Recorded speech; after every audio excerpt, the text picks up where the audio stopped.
Welcome to the Scrap. How the hell? Who the hell are you? Where the hell did you come from?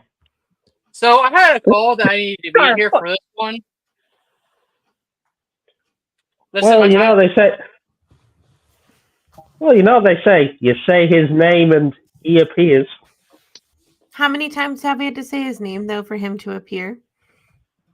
I'm like Beetlejuice. You gotta say it 3 times. We've said it more than 3 times We're though. going off of Savage. Peter Cullen. Savage. Yeah, savage.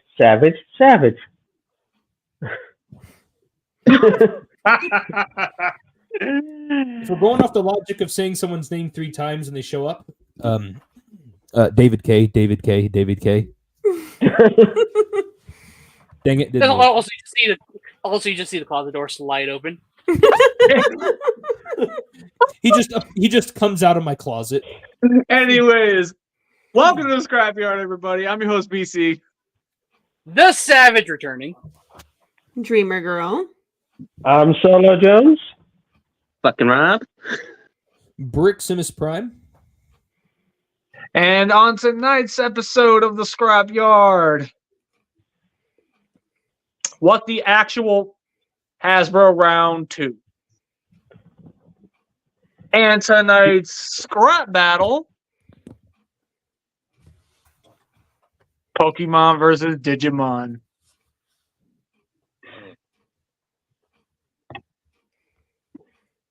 So first things first, as per usual, before we even get into any rants about Hasbro and their dimwittery, time to do figure appreciation of the week, and poor Bricks every time. Finally!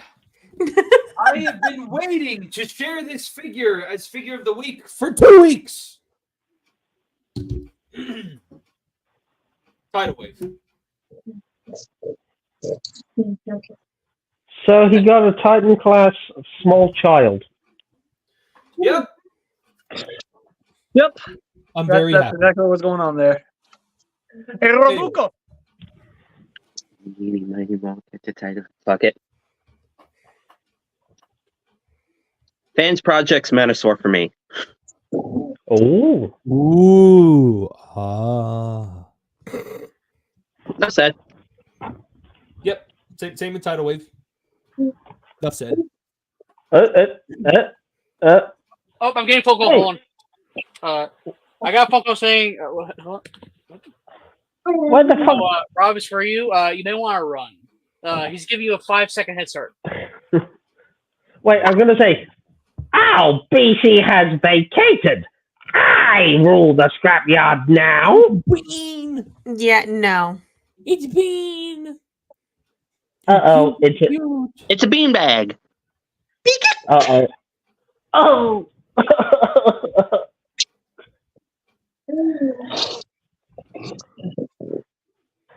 I'll grab your ankle later. Oh, no. So, as many of you know, I'm a fan of many things, including these 5 POA retro figures. So, I recently got my hands on the Marvel Legends 5 POA Elektra figure. Looks really good. Been after this one for quite a while. So it's official, people. He also does Marvel. Yep. I mean, didn't you have Death's Head? So mine is a book for this week, and it's the book I'm reading currently. It looks really pretty. It's really cool. That's all I got. Yours truly. Shut up. Oh, I've been waiting a long time for this. Dance, monkey! Dance, monkey!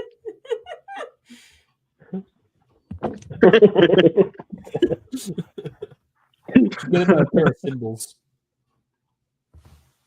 What? Anyway. Hi, guys. I'm back. You left? You left? All right, you blow me. Shut up. Anyway, for this figure appreciation of the week, or in this case, year, because I'm probably not gonna be here for much for other than today's episode, which is early because of me. Figure appreciation of Century for Scepter. Ooh. Joe. Reveal the shield perceptor specifically.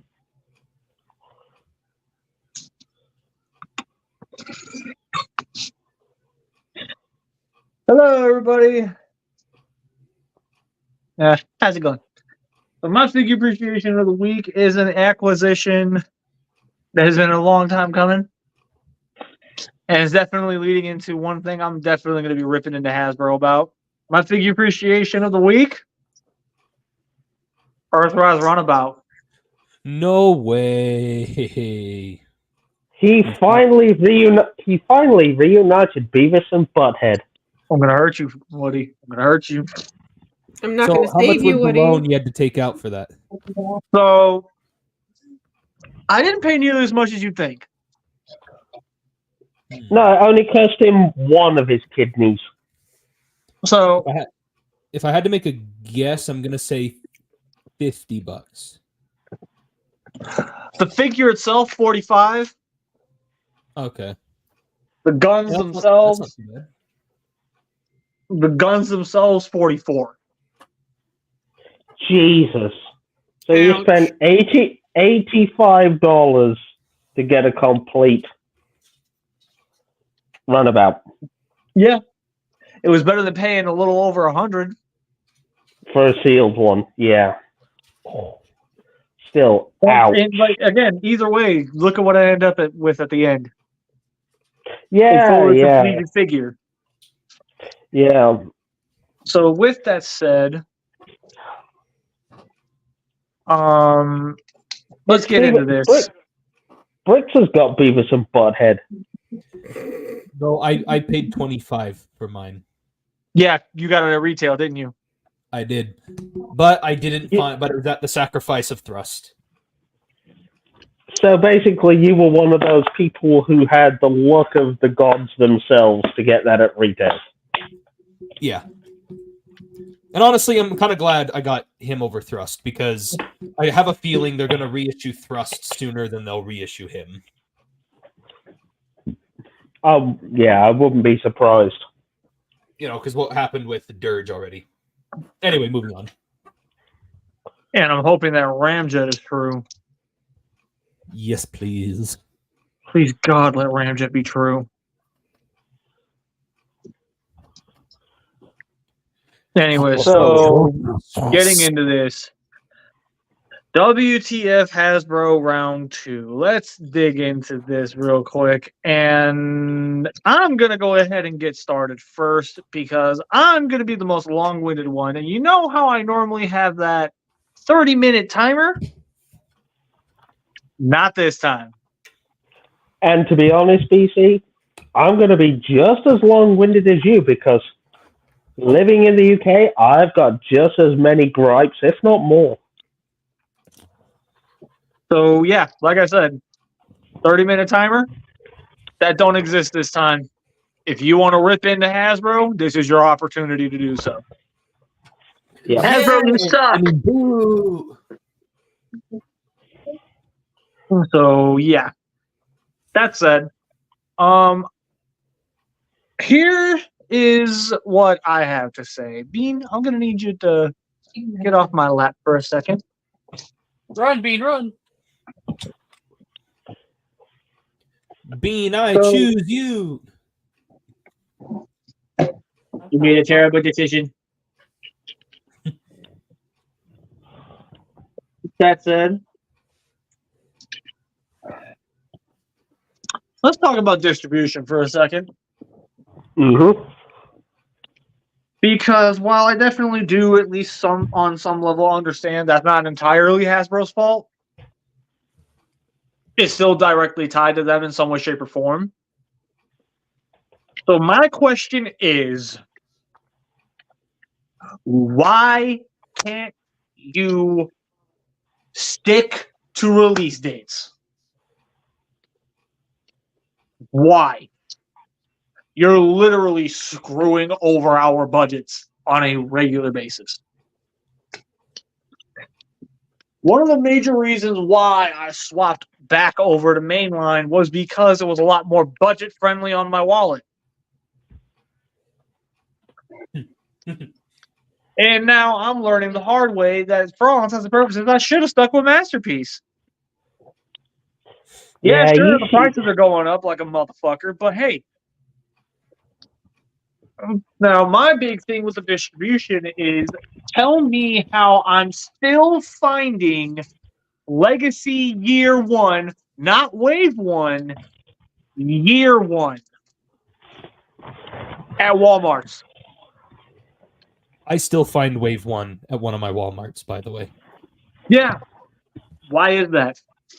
Why haven't those gone to liquidators yet? What the hell is going on with that? You mean to tell me that you're not going to allow Walmart to sell your stock to someone else so that you can put new product out? Like, are you shitting me with this? And that's not even the worst of it. Let's talk about the fact that I literally had to jump through fucking hoops to get my hands on a Cosmos. Yep. Rob can testify to how many hoops I had to jump through to finally get my hands on one. He literally joined me throughout most of it. Tell me how my state specifically, through Ross, got in just random little tricklings. Just random little tricklings of the Velocitron line. I went to every single Ross possible. Guess what? Never found him. Not even once.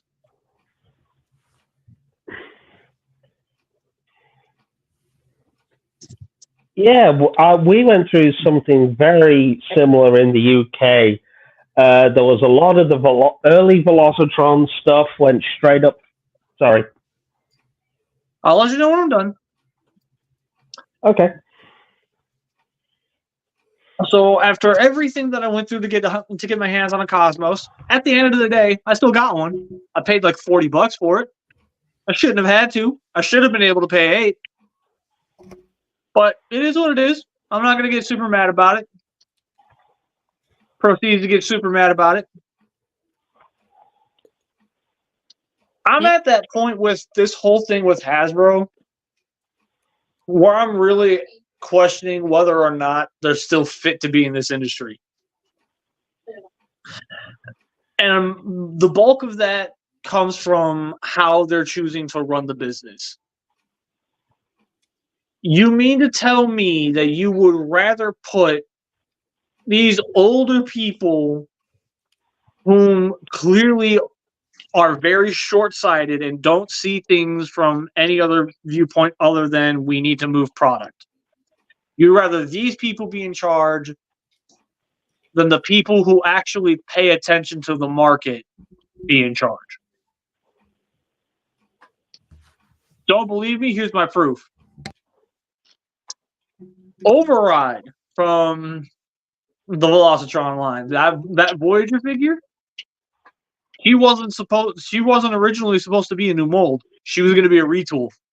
The retool that she was going to be done out of was going to be 86 Hot Rod. I like 86 Hot Rod, don't get me wrong, but that would have looked really, really fucking odd as Override. It took Marclonus, as well as a few others, to literally bend people over backwards to get her to become a new mold. And they still barely managed to pull it off. That figure is simply fantastic. But due to the fact that these designers literally had to fight to get it done that way, that should tell you everything. I should not be sitting here having to listen to the back and forth between fandoms on how the hell the figure should have been handled. Hasbro, at this point, needs to really be paying attention to how the market works. Especially when you ask us in a fucking Instagram post, hey, what do you want reissued? I can't even begin to tell you how many people said this bitch. Ham and run amok. Mhm. So many people were screaming for this. And as far as I know, nothing came of that entire post. Actually, something did come of that post. They reissued the Shattered Glass, Optimus, and Ratchet, and that was it.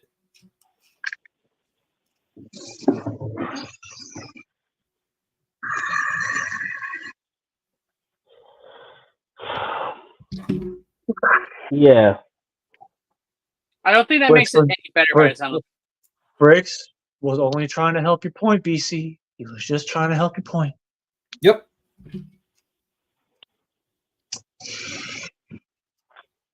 Savage, come here. I didn't do Savage, anything. come here. Why am I? Come Don't hurt me. I didn't do come it. here. Just come here. Just come here. Just come here. Just come here. Just come here. What's going on? Go get the BC bat. Was it next to the chainsaw last, or was it next to the shotgun? Yes. Okay. Okay. I got.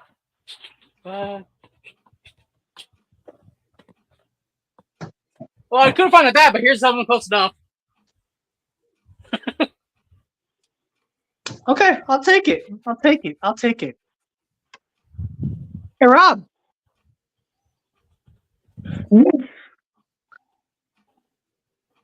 Really? I think he's hiding. Betrayal. So let me get this shit straight. A set that genuinely didn't matter in the end is the set you chose to reissue. Mm-hmm. Because why? The one that fans didn't care and ended up on clearance very quickly on Pulse. I'm at that point with this entire topic where I'm trying so desperately not to scream and yell. In case you couldn't tell about the fact that I'm constantly having to pause. Can I point out something not to make you angry, but to also point out the WTF function of the topic? Go on. All right. Granted, not everyone here is a major Transformers fan. Understandable. We get it. Hey, Hasbro. What the hell did you do to the Lightning Collection? You were supposed to make something better than the Legacy line. And instead of that, you ended up doing the exact same thing that Legacy did. You left it incomplete. Mm-hmm. And you started getting to the fruit and vegetables of it, too. You started finally doing teams that never got figures for the longest time. Lightspeed, Turbo, frickin' RPM. I don't care for Turbo and RPM. They finally got figures. Like Wild Force was getting figures, 2 or 3 at least. And then you fucking cut the line? We can really tell you didn't give a shit about the line because you didn't fucking continue on with it. It was your bread and butter, and yet you chose to step on it. Do you know what I think a problem was, Savage? And I think many people here might agree. And Sorry. to point out as well as the distribution of said line as well.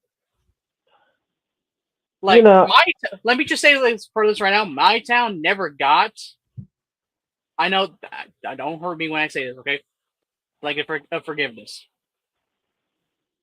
My town or my state, as far as I fucking know, never got In Space Silver. We are suddenly starting to get In Space Silver out of some reason. Say begging forgiveness, fuck you. Anti-forgiveness mode.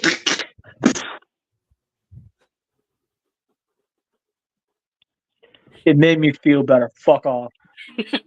Anyway, my point is, why am I getting them now when there were people out there that were wanting this damn figure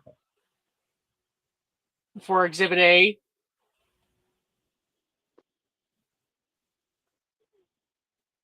It was all over. You know how many times it was recorded on the video. You know for a fuck it. Your Exhibit A. Like, why am I getting them now when we should have got them at that time? Mm-hmm. They're like, I agree. See, I was going to avoid Lightning Collection for my rant because I knew I would not have been able to remain in control and remain composed. You spoke the magic word, and now BC is gonna rage. See, what I was going to say about You Lightning Collection. mean to fucking tell me that after I hyped up your line, how I went balls to the wall, I had an entire spot in my fucking collection dedicated to your figures. I had shelves dedicated to your product. I damn near went full-blown completionist and bought shit I genuinely didn't care about. I went all fucking in. And just like that, you pour it away from me? Are you fucking kidding me? After spending thousands of fucking dollars on your fucking toy line to get the figures that were genuinely the best versions of these characters we were ever gonna get at an affordable price point. You mean to fucking tell me that after all the work you put in, you're just gonna turn tail and run? Apparently. And not only did you up and turn tail and run, you got to very specific people's favorite seasons and then chose to cut it off. This line isn't even on ice anymore. It's full blown done for. It's not coming back. It's done for. Mhm. And I'm sorry, but unless Playmates can give us a collector grade line that is like leaps and bounds better than what Lightning Collection was giving us, I'm not jumping back into Power Rangers. And 1000% is because of you, Hasbro. You burned me to a point where I'm not. We as Power Rangers fans get a bad enough rap as it is. You literally sat there and chose to make it fucking worse on us. And we're expected to just sit here and take it.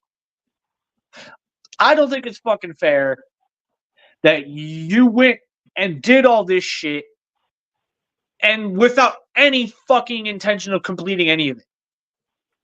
Look at all these monsters that you could have been doing that you chose not to.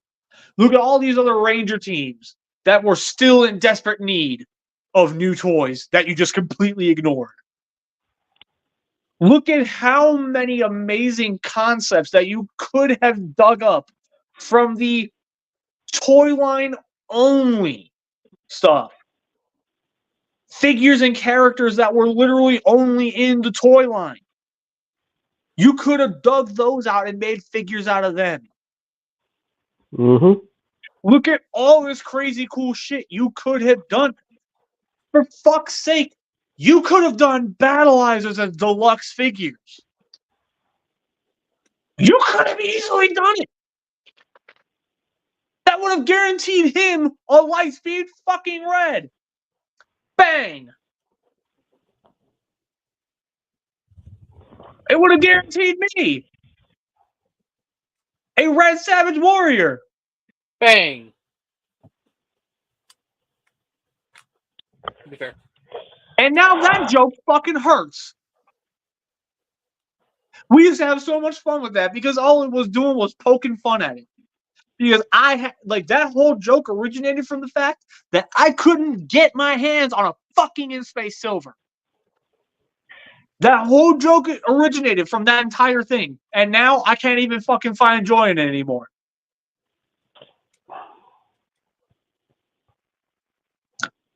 Moving away from Power Rangers, where I genuinely just decide that I'm done with the fucking episode because like that's how much that whole entire side of this entire thing fucking aggravates me.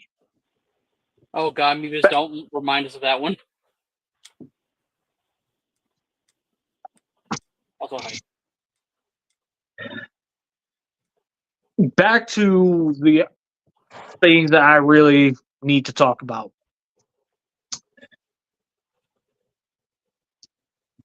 It's the price gouging. The price gouging is getting absolutely fucking ridiculous. Sometime next year, I'm fully anticipating having to pay $30 for a deluxe. And before it's shoved in our face like I'm sure every other person is going to do it. But guys, they have to gouge because of insert political reason here. We understand that, okay? We understand the fucking rise of the damn economy. It's just inflation. That's what it is. It's inflation. We understand the inflation thing. It's not that. It's there's inflation and there's too fucking much. And it's getting to the point of too fucking much. Exactly. It's reaching a point where Hasbro has already successfully priced kids out of the toy market. But you want to know what's so funny about that though? There are actual Hasbro execs that blame that on technology. Where they're talking about how kids would rather play games on their phones or on their tablets than play with a toy. How about this? Maybe that's happening because their allowances can't allow them to afford a fucking toy, but they could definitely afford some Roblox stuff. They can't afford an actual physical toy, but they could afford a few skins on fucking Fortnite. Mm-hmm. Those, see, $20. See, let's be real, BC. You give a kid $20. What toys can they buy for $20 these days? Exactly. That's what I'm fucking saying. They priced the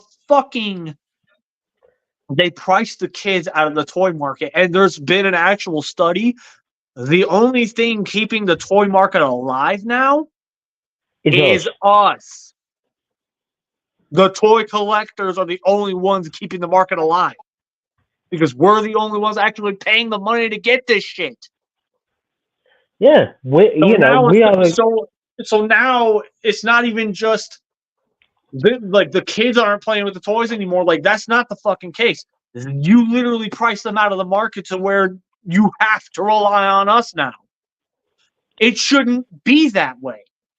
Like I don't mean to make it seem as if my more parental side is taking over this half of the episode, but this is basically how it's just going to have to be to get the fucking point across. I should not have to walk into a fucking Walmart and pay $30 for a Transformers toy for my son that's this tall. Exactly. I fully agree with that. I should not be forced to pay $30 for a toy that he's going to break in 2 seconds. I should not be forced to pay $30-some-odd for a toy that he's going to show interest in it for all of 2 fucking minutes and then never touch it again. It should not be that way. Mm-hmm. At the end of the fucking day, the very thing that the toys are supposed to be able to do is appeal to kids. At the end of the day, that's what they need to do. You're literally trying to remove the kid aspect from it and force it now on us. Now you're saying if you guys want us to continue to do this, you guys got to pay for it. And I'm sorry, no, I'm not gonna keep fucking doing that shit. This is why I jumped out of mainline at one point. Because of the inconsistencies, because of the very, very stupid decisions. I saw this from a mile away, and I jumped out. For the sake of my son, I came back. But I can almost guarantee you, when he's finally old enough to where he's moved out and he's doing his own thing, I can guarantee you right now, none of this stuff is staying the way it is. I'm replacing it all with the MP stuff again. Mm-hmm. Because at that point, it guaranteed me figures that I was fucking happy with. Where when I paid the money, I got what I paid for. Exactly. Let's be real, BC. When you pay $200 for Fans Hobby Naval Commander, you are getting a $200 toy. Exactly. But if you paid $25 for this, they should have been $10. You know, you pay $100 for, for a commander class now. Does it even feel worth the $90? Depending on the figure. Entirely depending on the figure. But, the prices we are paying at the moment, and I am going to bring this up since we mentioned the price gouging, and Hasbro UK, you are fucking guilty for this, and will rag on you for this. What you pay, I'm sorry, no, I've got to bring this up, BC, before I pass it back over to you. I was going to ask you if you wanted the floor. Oh, yes, please do. Everybody mute up. So, I come from the UK. I'm going to have some words with you, Hasbro, because this has been a long time coming from me.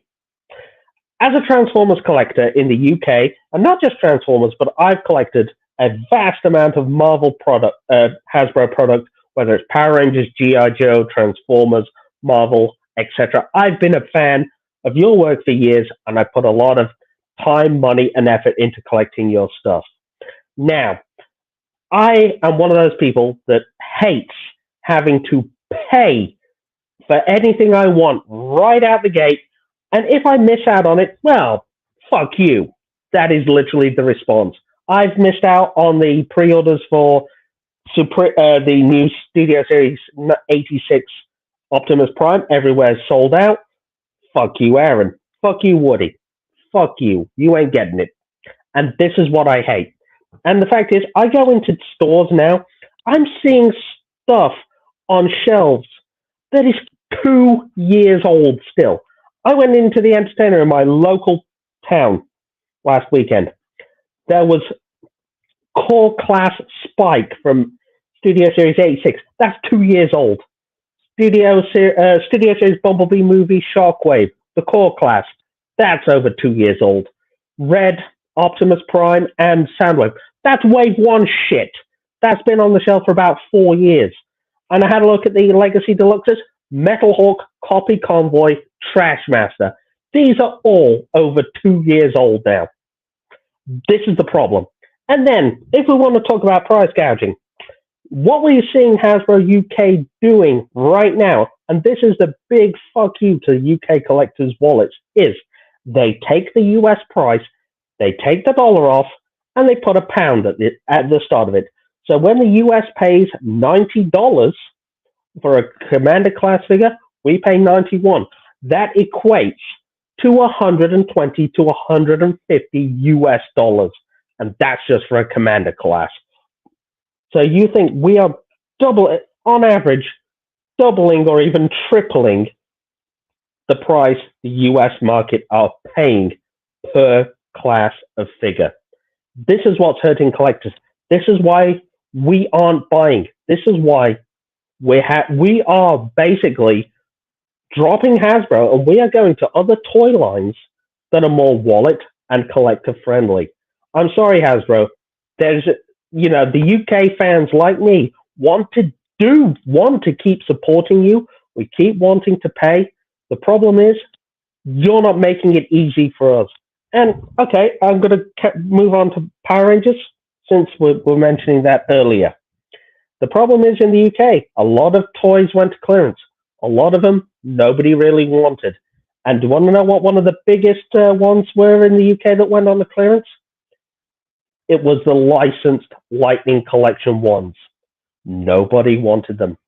You could, at one point, I'm not joking, you were falling over the collector's edition Pudgy Pig that came in the launch box. They could be bought for pennies on the dollar. The Cobra Kai ones, pennies on the dollar. Street Fighter, and even the Teenage Mutant Ninja Turtles. That is how bad things were in the UK. The other problem was a lot of the stuff that was Lightning Collection that was on the US stuff, that was only available on import, and again went for far too much money. Okay, guys, I'm getting angry. I'm done.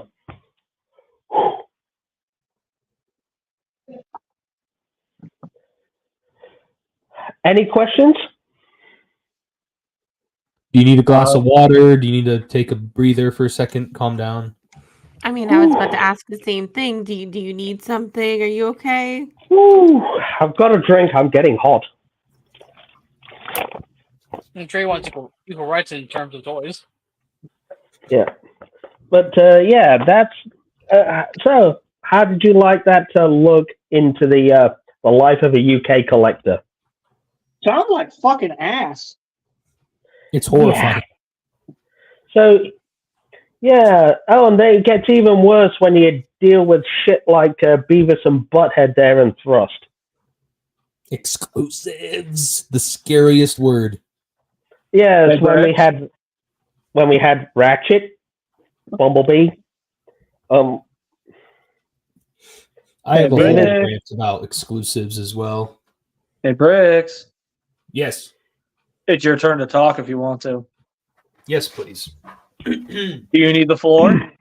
I don't really care. You can if you want.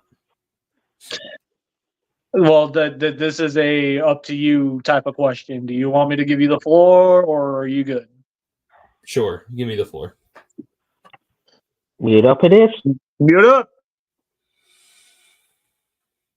Okay, so my biggest issue with Hasbro is kind of similar to what Woody was mentioning earlier about where it's like, oh, once the thing's kind of gone, it's gone. It feels like you're going to miss out on everything. And so it ends up stressing people out over money, and sometimes you have to start budgeting. But the one thing I'm always so mad about is exclusives. Exclusives have always been the bane of my existence. Every time, whenever Hasbro does one of those Hasbro Pulse live streams on YouTube, and they're like, here's the new product, here's the new thing. I'm like, oh, heck yeah, we're getting this character. And then they say, and it's a Target exclusive. Oh my gosh. Because that immediately tells me not, oh, I got to go to Target to go buy it. That immediately tells me, oh, they're going to be sold out in 2 seconds, aren't they? Because there's always so many scalpers and so many people who go to Targets and they'll stock up on all this product so they can resell it for a bunch of money. And then people do that online too. And then on top of that, Target themselves are also really terrible at handling this kind of stuff. It's not just Hasbro, it's also Target themselves. And then on top of exclusives, the worst of the worst when it comes to exclusives is the HasLab. Even though I love HasLab Star Saber and Death Saurus and whatever, I was only able to afford these figures because at the time I was able to I actually had money to set aside. My taxes, bills, and all that kind of stuff is not as bad as a lot of other people are. A lot of people are really worse off than I am. So I thought, oh, I can afford these figures. But there are so many people that are not me who are really, are not as fortunate as I am to afford this kind of stuff. And again, because we shouldn't have to have these particular amazing figures in limited quantities that you're having to have your audience backing them to even be made. They should already just be made, and then it's just available to everybody. Like, again, that may require like some things on them not to be there, like the vac metal or the chrome or whatever. But like, I'd rather take that than not having that and have it be readily available to everybody. And again, the price hikes are also not that big, are also a big problem too, because the problem with that is also if you're ordering online. Because if you're ordering online, even if you manage to get that pre-order in on the thing you want, you also have to accommodate for the shipping cost and the taxes and whatever else. Like, I never order anything on Hasbro Pulse because every time I order something on Hasbro Pulse, it's like $10 to $15 more than what I wanted. Where when I go and order off Big Bad Toy Store or Amazon, it's always free shipping or $4 shipping. Hasbro Pulse is always taxing the shiz out of you for every little thing.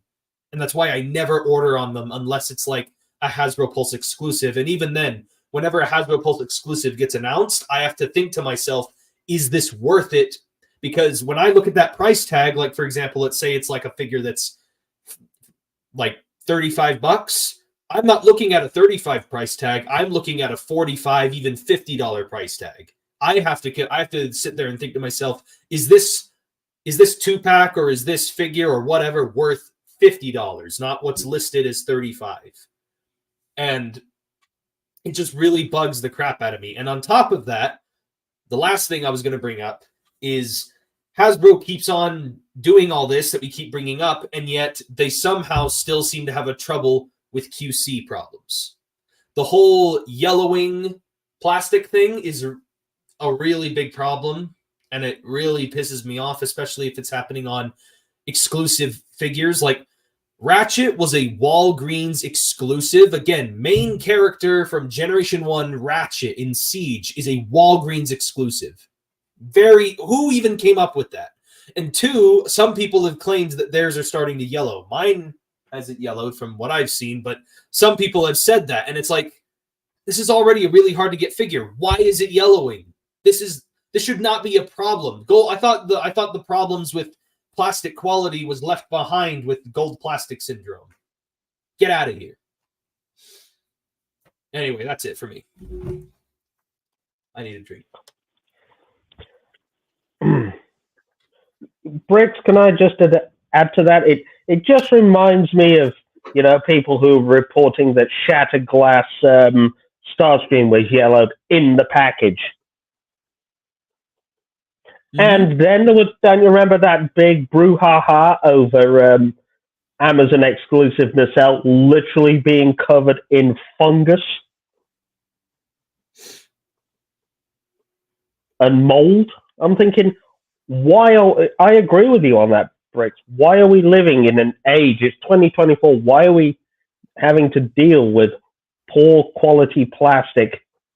Yeah, it feels like we should already be on the best plastic at this point, because this is 2024, not 2003 or whatever.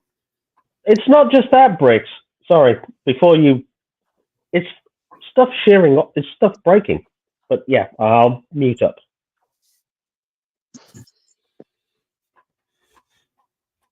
Hasbro, we say what we say because we care. That said, y'all need to get your fucking shit together. The pricing is absolutely fucking insane. And initially, I wasn't even going to touch on the plastic quality, but since Bricks brought it up, I got some things I need to fucking say. Why the fuck are we having figures yellowing when they're not even in the sunlight? Why is this an issue? Why was Nacelle literally coming to people with mold all over it? Why was this happening? Why do you not give enough of a shit about your quality control? Because it doesn't even it didn't just affect the Transformers. It ran wild on the Lightning Collection stuff. It even happens on Marvel Legends. There's something seriously wrong with the QC that we just...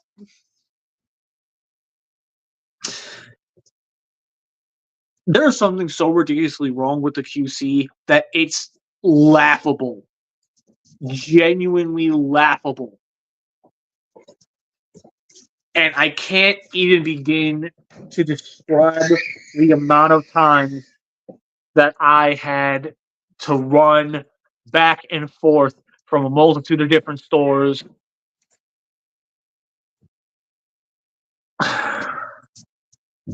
I need a minute.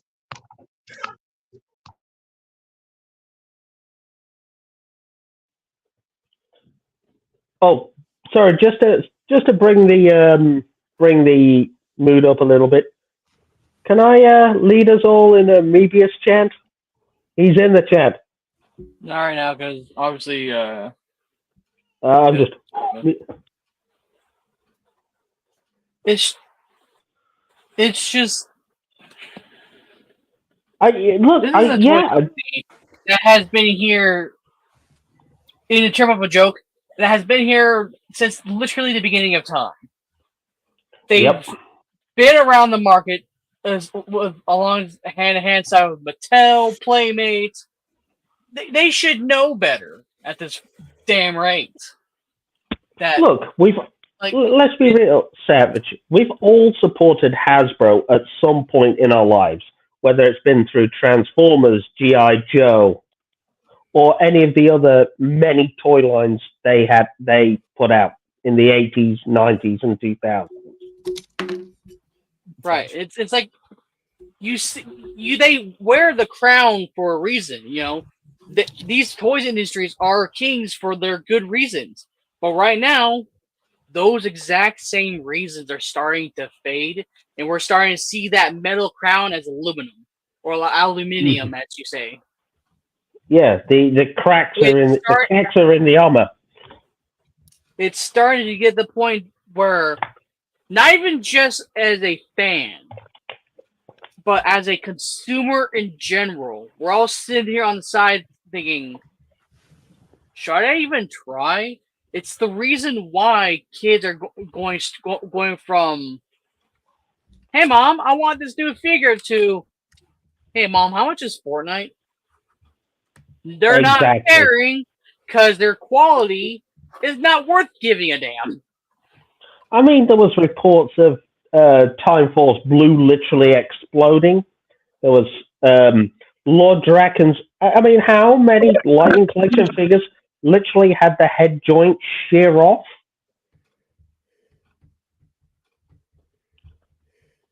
You know, and it's just this should not be a thing with a modern toy company in 2024. And I am going to agree with what BC is saying. If we've got third-party companies like Fans Hobby, Fans Toys, all these guys who are fixing the problem, and God forbid, you know, that your Fans Hobby naval commander has a broken joint, they will fix it.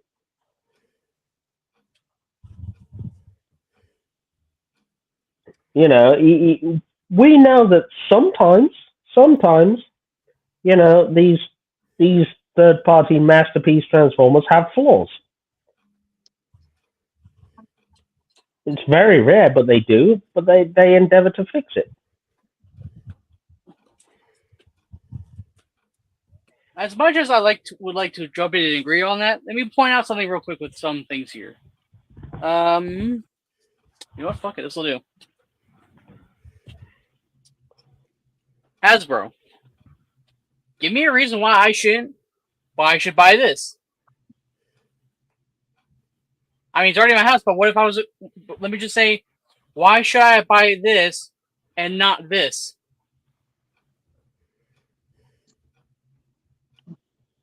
I'm waiting for the good excuse. Well, that's official, that's not official, would be the Hasbro response. Yeah, but here's the thing. It's not even just a Hasbro response. It would be the fucking loyalist response. Yeah. Well, here's my answer to the loyalists. This figure sucks. This one's literally better. Because I can guarantee you, that probably just broke when I hit it against the window. This shouldn't break when I throw it against the window. Not that I would throw it against the window, but I'm just saying. Yeah, you know, that could take a spill off your... be coming apart when I first buy it brand new in a damn box. Exactly. You know, it shouldn't... Look, even you know, it shouldn't break after taking a spill from a shelf. Like, it's understandable when it comes to an old figure. Like we get it. We get it. The old Chug figures, like the Perceptor one I had for my figure appreciation. We get it. That one we can understand. Time has consumed it. It's gonna fall over. Bam! It's the ankle snap due to age in that ankle. That's fine. We all understand. But this is a brand new $30 fucking deluxe figure that we're talking about here. Why Yeah, did it break upon contact the first thing it gets out of the box? Look, That should have I'm never saying, happened to begin with in the very first fucking thing. That's what quality is supposed to keep an eye out for. And yet, these people are just letting them on go by. What? BC's ready. I was actually about to ask if Dreamer or Rob wanted to chime in and say something. I'm kind of losing interest in general here, so I mean, I don't really have anything to add.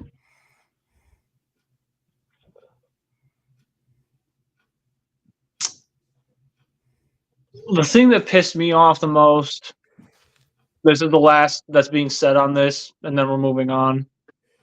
Mhm. The thing that pisses me off the most about how Hasbro is doing this HASBRO. is how much time that they're not only requiring of me to put into my gas tank.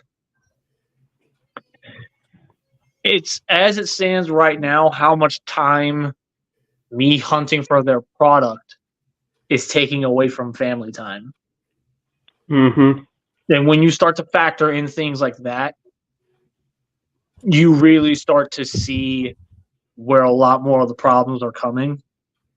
Because why am I going to bother wasting my time jumping into my car, starting it up, and driving to 10 different Targets, 10 different Walmarts, maybe a couple fucking toy shops just for extra credit, and come home empty fucking handed? Yet you have somebody who can literally steal it from the fucking factory itself for the sake of the clout and have it well before everybody else does. And you're going to act like it's no big fucking deal. It's a massive fucking deal. Not only are they beating you to the punch, they're literally taking away all of the proper fucking advertising that you need to be able to sell your product.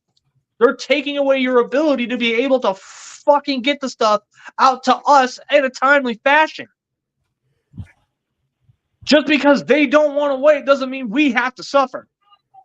I don't get and understand why y'all can't just do something about it. And as much as everybody wants to say different country, different rules, Hasbro has a spot in the UK. You mean to fucking tell me that they can't do anything? Bullshit. Bull fucking shit. Y'all are fucking afraid. There, I said it. You're afraid to crack down on any of the toy reviewers as a whole because you do not want them to be coming out of the woodwork and getting on your fucking case because you decided to have a backbone. You're afraid of them.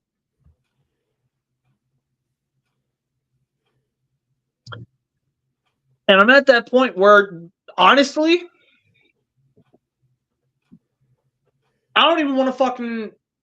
I don't want to hear the excuses anymore. I can promise you right now, if I was the one in charge of Hasbro, none of this shit would be fucking happening.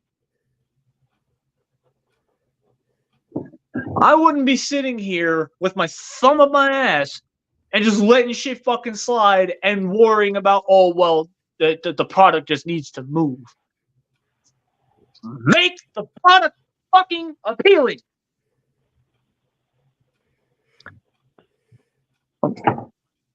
I'm going to end it with this. There is no amount of money that you can pay that guarantees you good quality control. That goes for more than just toys. It goes for everything in life. There is no price that you can pay that guarantees good quality control. Now I'm done.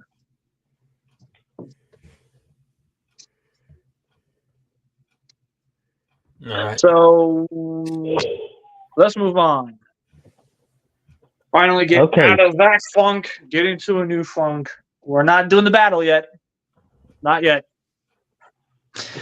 Because now we're going to do what is now officially going to be the new what's effectively going to be taking over the RMS.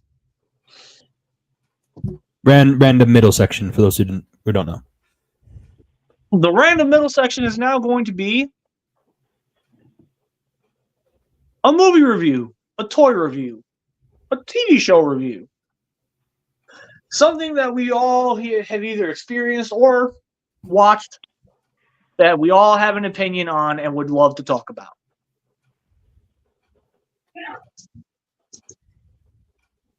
And I'm probably already going to lose quite a few people when I say the movie I want to sit down and have a quick little talk about real quick. Let's talk about that live action Five Nights at Freddy's real quick. Hey guys, I gotta leave.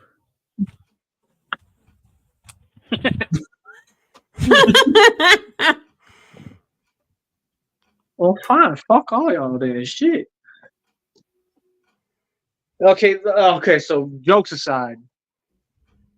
I got to watch this movie for the very first time recently, and I gotta say, I'm not a fan of the FNAF franchise, not even a little bit.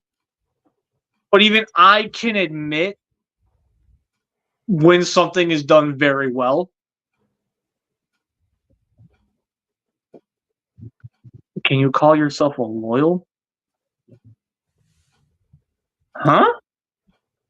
What is there in direction? Yeah, Mevius, buddy, I'm gonna need you to elaborate there a little bit. That said, so the reason I'm bringing this one up as a talking point is because there are some things this movie does that I really genuinely appreciate, and one of those things, for those who know me, y'all know like this obviously was going to take the top spot for me.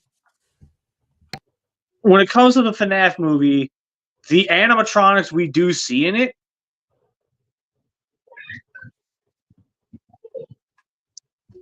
the animatronics themselves, they're actually physically there. They're not CGI. And because of the fact that they are actually physically there and they're using practicals to make them like actually interact with us or interact with the cast, it adds so much more realism to the film to a point where I loved it. Like, I don't know how else to put it. I felt that having the animatronics themselves be actual practical effects where it's an actual animatronic thing moving around. Like, you know, obviously there's moments in the movie where you can tell they use a lot of CGI, but you can tell the people working on this film put the budget where it needed to go, which was make those animatronics look as creepy as possible without using CGI. They fucking nailed that. And like, again, it's weird because these are praises that are coming out of me. I've gone in length how much I find the FNAF franchise annoying as hell. I've gone in full-blown length on that one. So hearing me praise that, what fucking world are we living in at this point?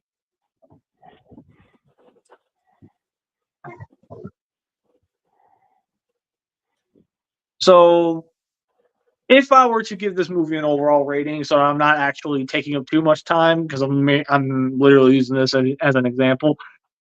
Using my review, like actual rating system, I would give this a low platinum. It was very good. I enjoyed it a lot.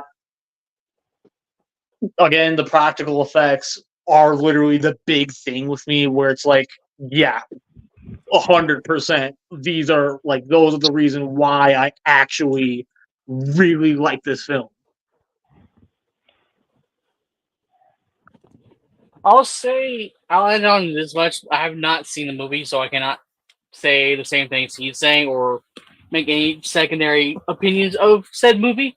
However, back in Young Savage days, before the Scrapyard became an existent thing, I won't lie.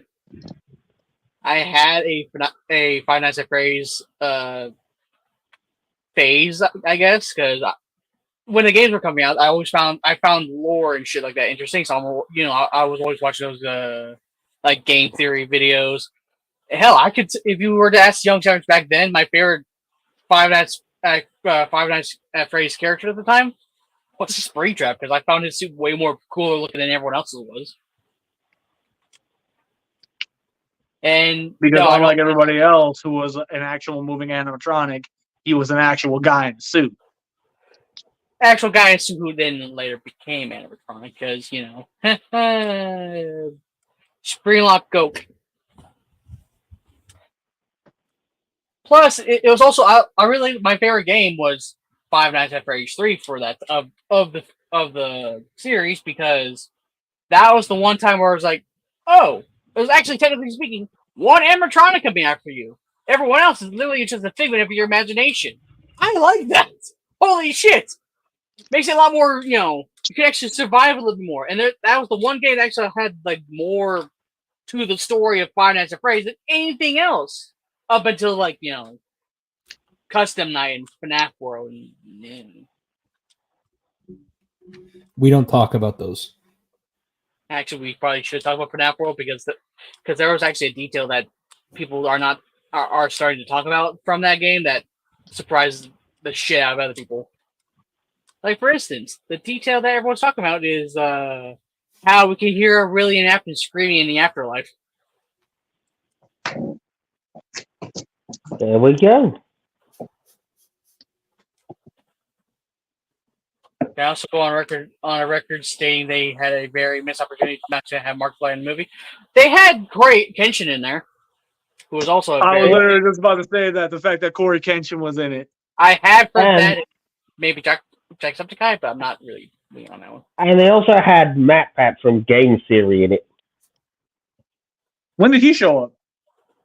He's the diner guy. Oh, he's the waiter in the diner.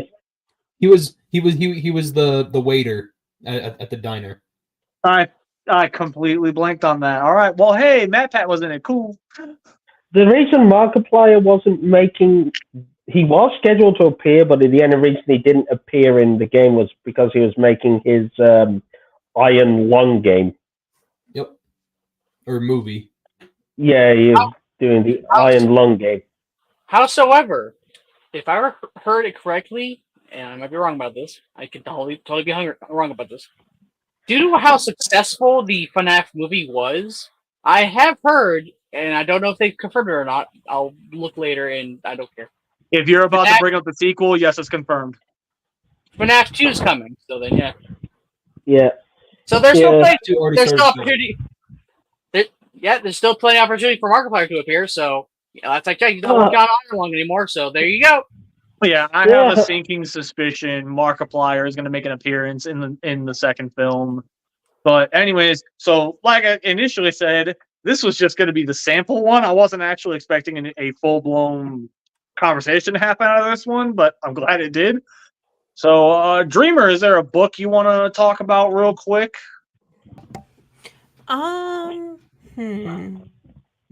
Is there a book I want to talk about? That's I mean, I could say that I started reading, and my husband got me a book because I wasn't sure I wanted to buy it. So he got me one from the library. And I still don't know how I feel about it.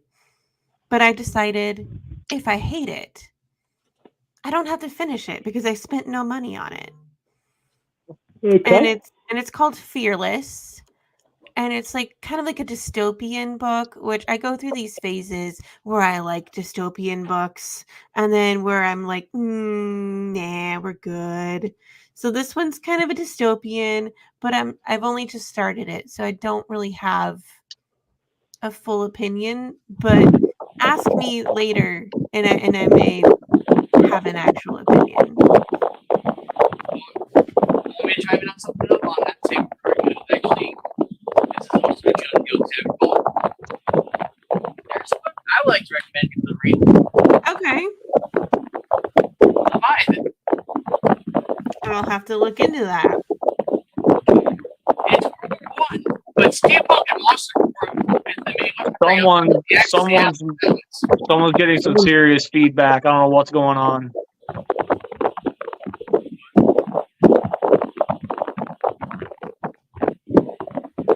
Oh.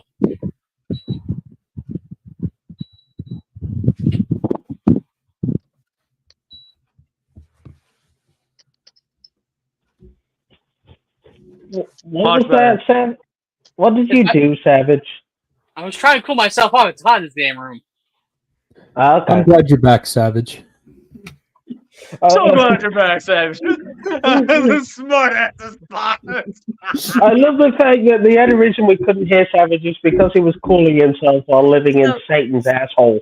So what is the book called? I couldn't hear you over your loud Leviathan. fan. Leviathan. It's called Leviathan, right here. It's by Scott Westworld or Westerfield. As I, can read. Shut up. And It's kind of great bounce off that real quick.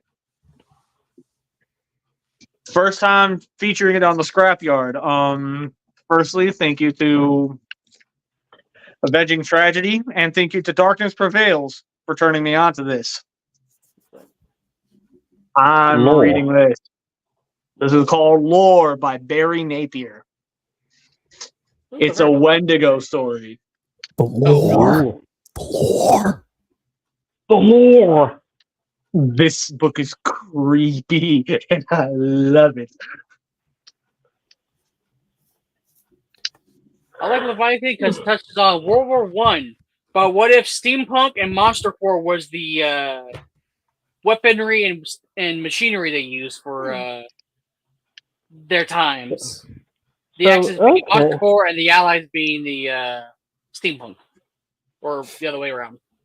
I mean, I could also mention that I've been reading this book called The Reappearance of Rachel Price, which is like a mystery. I go through these but I haven't figured out when she reappears, Woody. So don't even ask me because I haven't gotten that far yet either.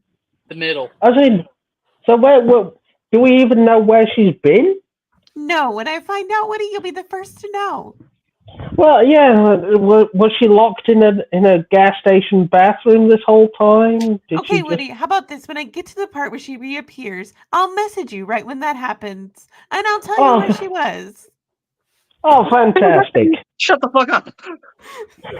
Wait, so is this basically a book of Where's Waldo but a woman?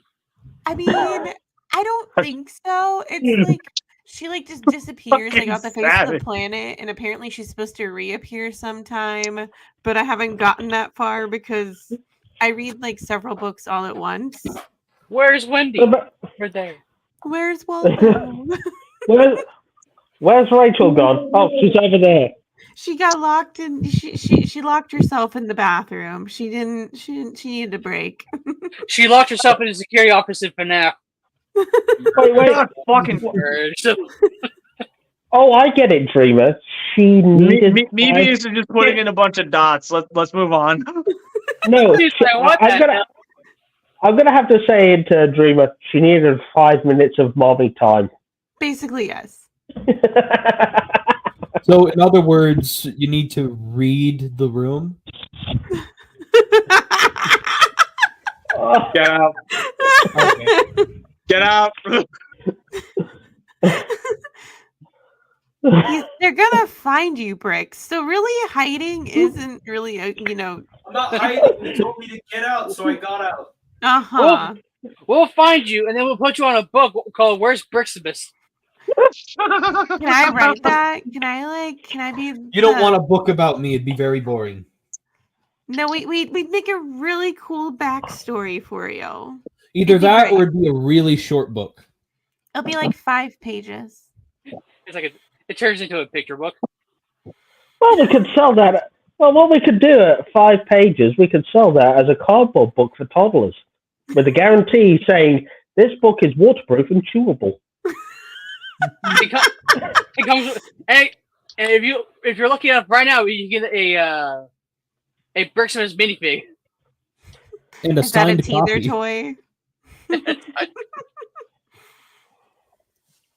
Get a signed copy with my terrible handwriting on it. It's like after like a while, it's like screw okay. I mean, the Scrapyard merch store could end up making that a reality, but we'll see. You can just imagine the first 100 Or Brixmas autobiography, 5 pages. The first, I've got to make the joke now. I've got to make the joke. It says the first 1,000 copies autographed. It's actually the first 5 because Brix can't be bothered to sign the rest.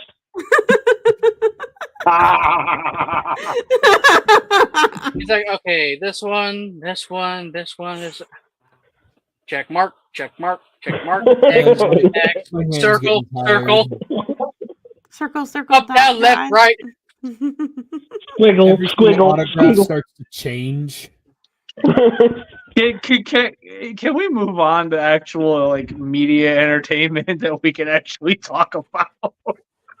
I mean, I'll have to look into that book that you suggested, Savage. I will totally. I always take book recommendations because I totally need more. Considering I have a bookshelf here, one outside my office, one in the dining room. I can already hear Dreamer Guy go in the background going, "Damn it, Savage!" Well, to be fair, Dreamer, I've already picked you up a couple of books anyway to start you off on your journey into Transformers. I think I know. He the book actually you're hasn't referring said to. anything lately, so I'm taking that as a good sign.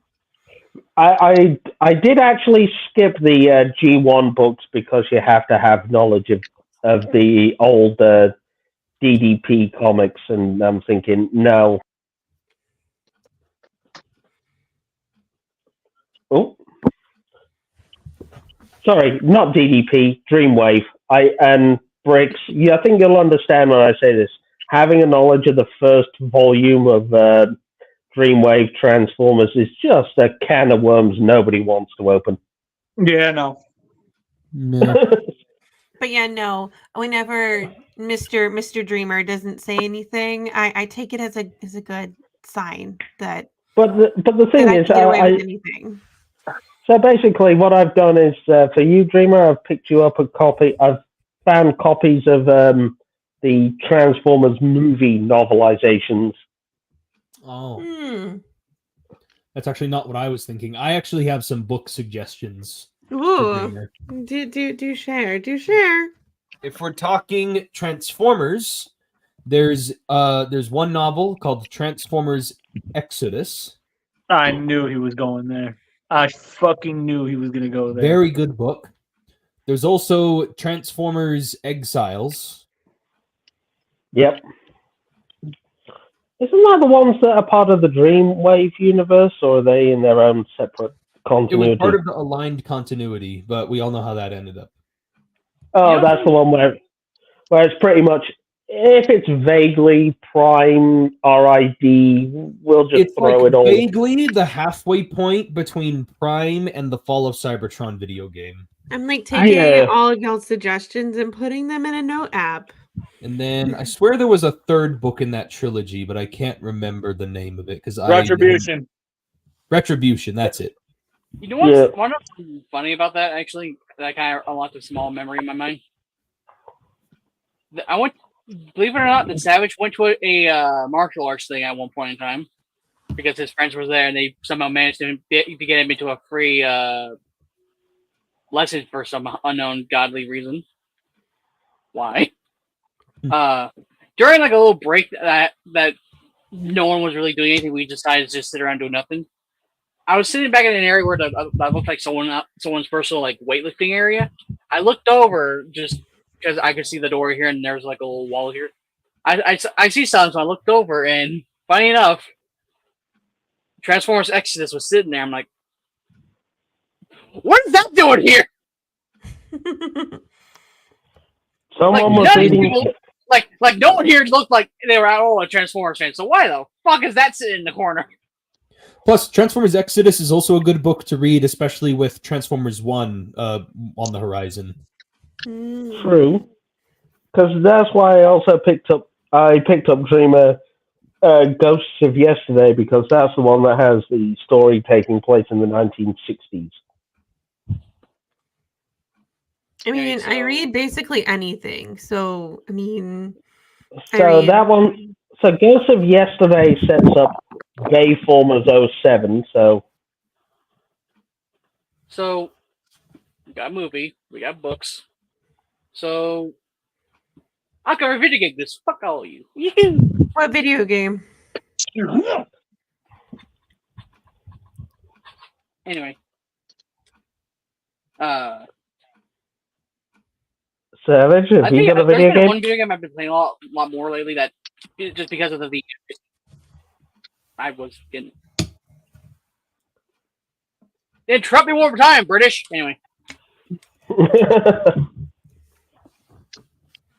I was getting there. A video game I'd like to recommend people try and play, even though I'm pretty sure that that means I'm telling y'all to go buy a console for this. Astro's Playroom. No. That has been getting a lot more fun as of late, just to jump around and do random shit for. Considering that's a game that comes free packed in with your console, so just go get a PS5. Yes, I'm telling you, go spend $500 on a console. Fuck me. It's worth it. I mean, I know that Rob would say that Persona is a good series that you should play too. Because I mean, That's an error and ended that. That was weird. because I mean, we do talk about Persona quite frequently. Mm-hmm. But no, plus with the fact that Astro is getting an actual full-on video game, which means that studio that was supposedly shut down when making Astro's Playroom is completely back now. And not only that, Astro's Playroom has been getting updates. That's cool. That's cool. Oh, you didn't know that? I was trying to tell you that one time. It actually has has gotten 2 updates, where apparently you can bring the Hunter from Bloodborne, some other character by the name of Helix from some of the game I don't know about. I gotta do the research on that one. Kratos. I'm waiting for the look. So is this Savage? Quick question: does this feel like the successor to Little Big Planet? I'm going to say no, because funny enough, Astro's Playroom was like one giant like Easter egg feast of a game where you see everything from Sony. Let me put it to you all this way. Astro's Playroom is literally the bulk of the reason why a lot of Scrapyard episodes were really late to air. Anyway, so Mebius, I can almost guarantee you right now there's probably only 2 people in here that are actually reading the Skybound comics. That's me. All I'm going to say is I'm actually loving the Skybound comics simply down to the fact we've brought the Transformers back, effectively back to a galactic level threat. You know, the humans are literally throwing everything they've got at them, and it's not even chipping the paint. And Thank God. we've actually got. And the thing is, you think with some Transformers comics, where certain characters are safe, you know that nothing bad is ever going to happen to them because of who they are. Skybound has flipped that on its head. Where they're literally sitting there like, yeah, nah, no one's safe. Yeah, if we're in a state now where basically Duke has PTSD because he witnessed pretty much everyone from his unit getting absolutely slaughtered by Starscream. Yeah. Bricks? The one thing I have to share about that is I kind of liked it at first because it felt like they were being very bold and whatnot with this new comic line. But now I'm starting to get to the point where I'm starting to get really burnt out on seeing like everybody. Like it's now at the point where like there's at least like 5 dead Transformers every single issue, and it's like, and sometimes it's even just one panel where a guy gets shot in the background or whatever. And I'm starting to get kind of burnt out on that because I'm like, well, now I can't see that character in any future books or anything. Like it's making me think very 1986 Transformers the movie. Well, I mean, in some Maybe ways, that was it's Robert. maybe that was the plan. Well, And so it's sort of. the one thing that I'm begging Skybound to do just to make me feel a little better about it is do the thing that Dreamwave Productions was doing and give like a single spotlight, like one-shot comic for like every Transformers character. Yeah, the thing is with this Skybound, Robert Kirkman is literally pulling the same thing he did in his Walking Dead comics, where pretty much everyone's got a bullseye on them. Yeah. And that death could happen anytime, anywhere. Same thing goes for the Invincible comics. Yeah. And what I like about this whole, yeah, I know that some of the decisions made in Skybound are like very different to what Optimus characterizations are. I mean, the thing is, in the first issue with Optimus, we had him literally getting PTSD because he accidentally stood on a deer and killed it. And then a couple of issues later, he abandons Cliffjumper to the Decepticons. Okay, we're reaching spoiler territory. Let's go ahead and No, but let's go ahead and just kind of cut it off right there. Okay. But anyway, Moebius, I am loving this stuff. That's it. Oh. That facial expression that Savage made, I could hear the solid snake noise in my head.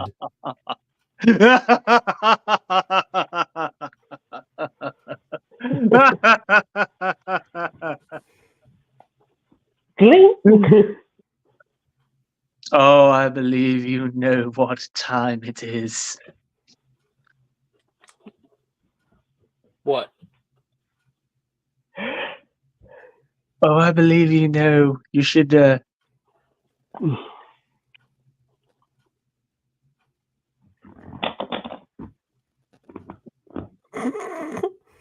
I believe it's called the Imperial March. You know what? I'll just do this my own way.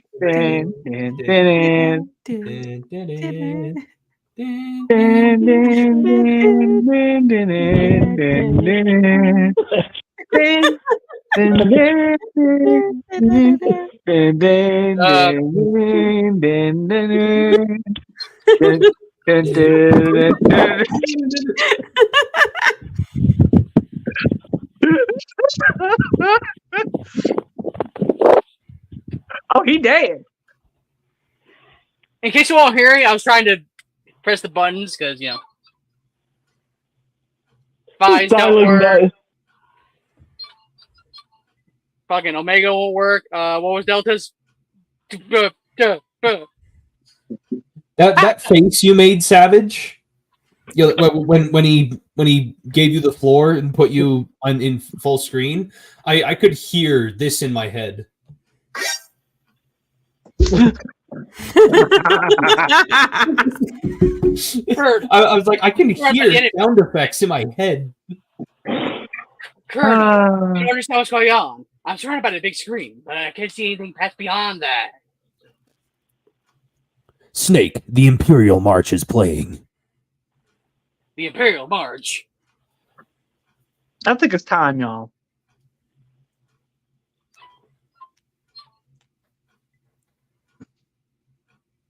What do you mean, error? That was the right code! It says, no, not today. It should. It says syntax error.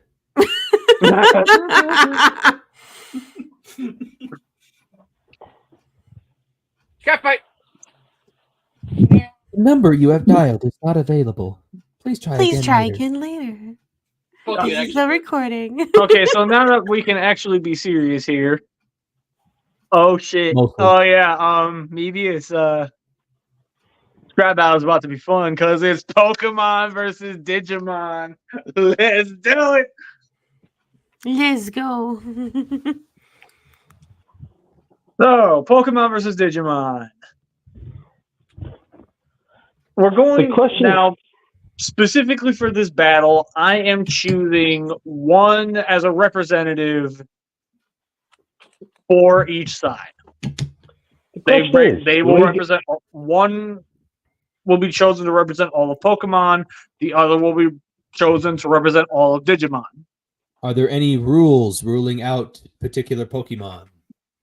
The question is, do we go for mascot versus mascot, such as Pikachu versus Agumon? No. Are you kidding me? I literally saw a death battle where Charizard lost to War Greymon. Yeah. See, what's super funny about that, Mebius, is I'm deliberately choosing Charmander for the Pokemon rep, and I'm choosing Agumon for the Digimon rep. Oh, we're going Charmander versus Agumon. So Yeah, but we're taking it a step further, where we're actually including all of the evolutions between the two characters.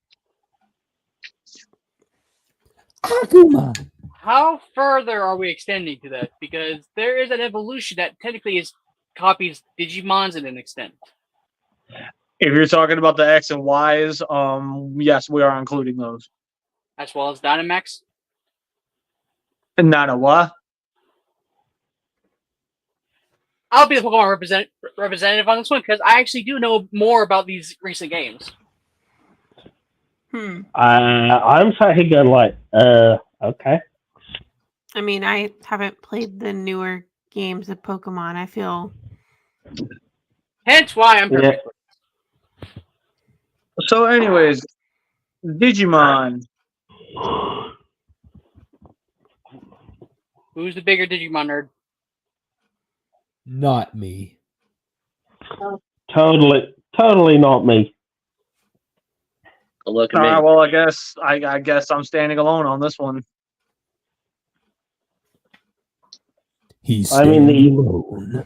I mean, I wouldn't call myself like I don't know everything about Digimon, but I at least I'm pretty much like, I knew it existed on ITV in the UK in the 2000s, I think.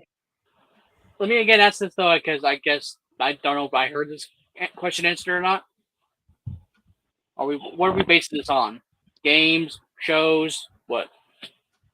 On-screen feats. Y'all are just never gonna let me live that down, are you?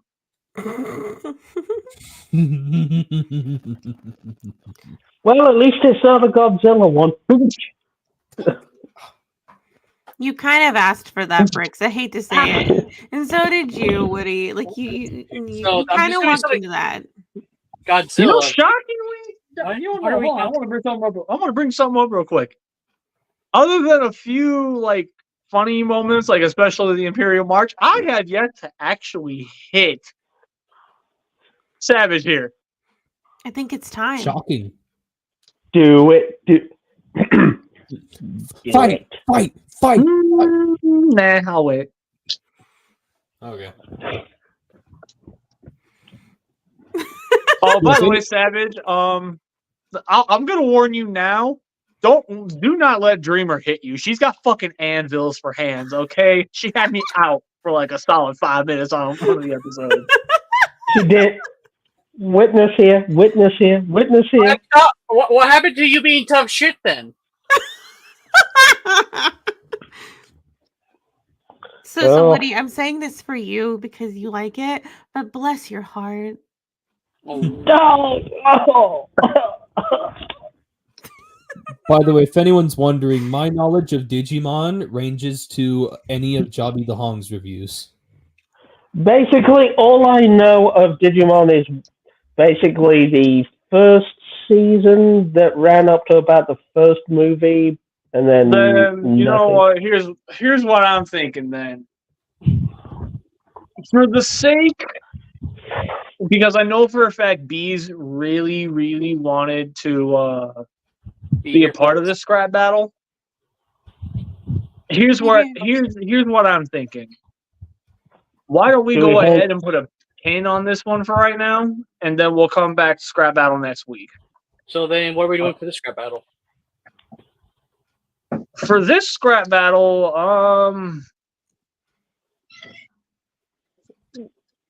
let's take a suggestion from Mebius. Mebius. Speaking of Mebius, Oh, great.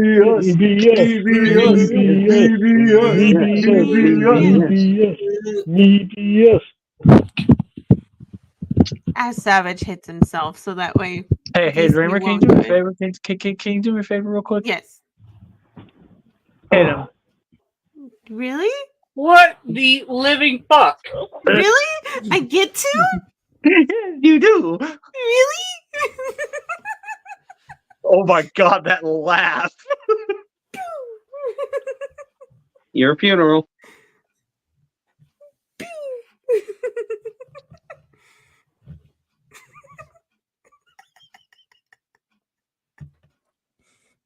If your nose is numb for a little bit, that's normal. What was that?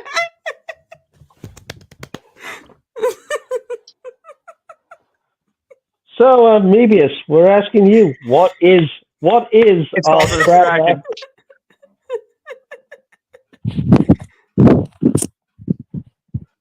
Mine just stunned him and got him ready for you, BC. Fuck this shit! I quit. I'm leaving. See, No. Savage would- No. Hold on. I got this. Hold up. Y'all been asking me, Savage, when you coming back to Scrapyard? When y'all come back? I come back for the one episode, and this shit happens. No, fuck. I He'd think I rather- came up with a good scrap battle. If there's not any suggestions. What have you got? I'm gonna say, BC. Does this mean Savage would rather do the?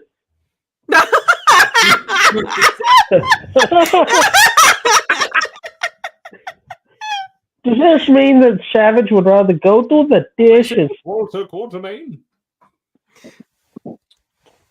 Ready, fight! I wish I had to take out a brick.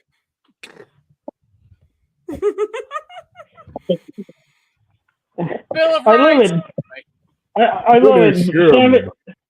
Savage gets hit a few times and he'd rather go do the dishes instead. That's cheating, and you know it. BC's cheating. He has a human shield And a human weapon. and a human weapon. Yeah. No, that's not true. Rob isn't there. I'm not Oh, getting yeah. involved in it. No, Rob is a sacrifice. So,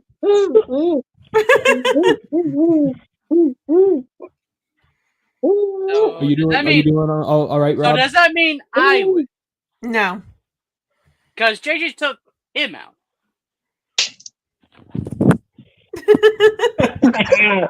Good one, JJ. Good one, JJ. Yay! Go, JJ. Oh no. No, fuck was. Fuck. Get it! What the hell?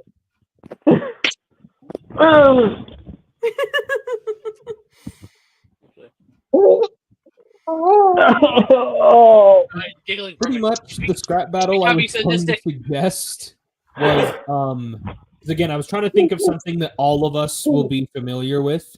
What if it was Grimlock versus the Incredible Hulk? No. No. No. What side Hulk of would victory? fucking destroy Grimlock. Grimlock has done some Would he? amazing feats, but World War Hulk would win. So let's not go there. I said the Space Sheriff Gavan versus RoboCop.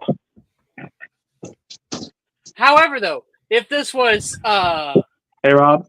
current Avengers Hulk versus Grimlock, then Grimlock would win. What, you mean the one that couldn't stop She-Hulk's Jeep from leaving a garage? Yeah. Yeah, same one.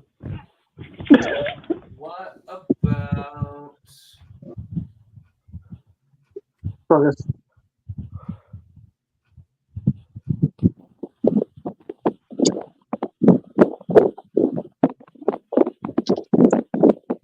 So, in all seriousness,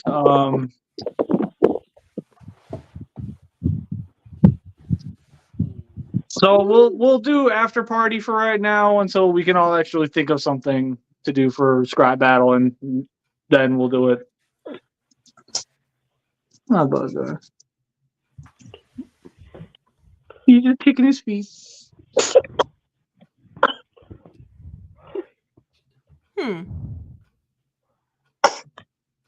Thomas the Tank Engine versus Astro.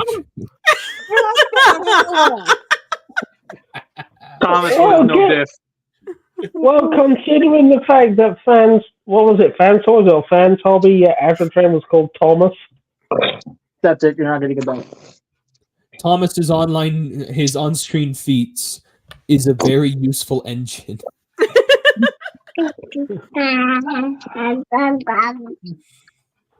Oh, what now?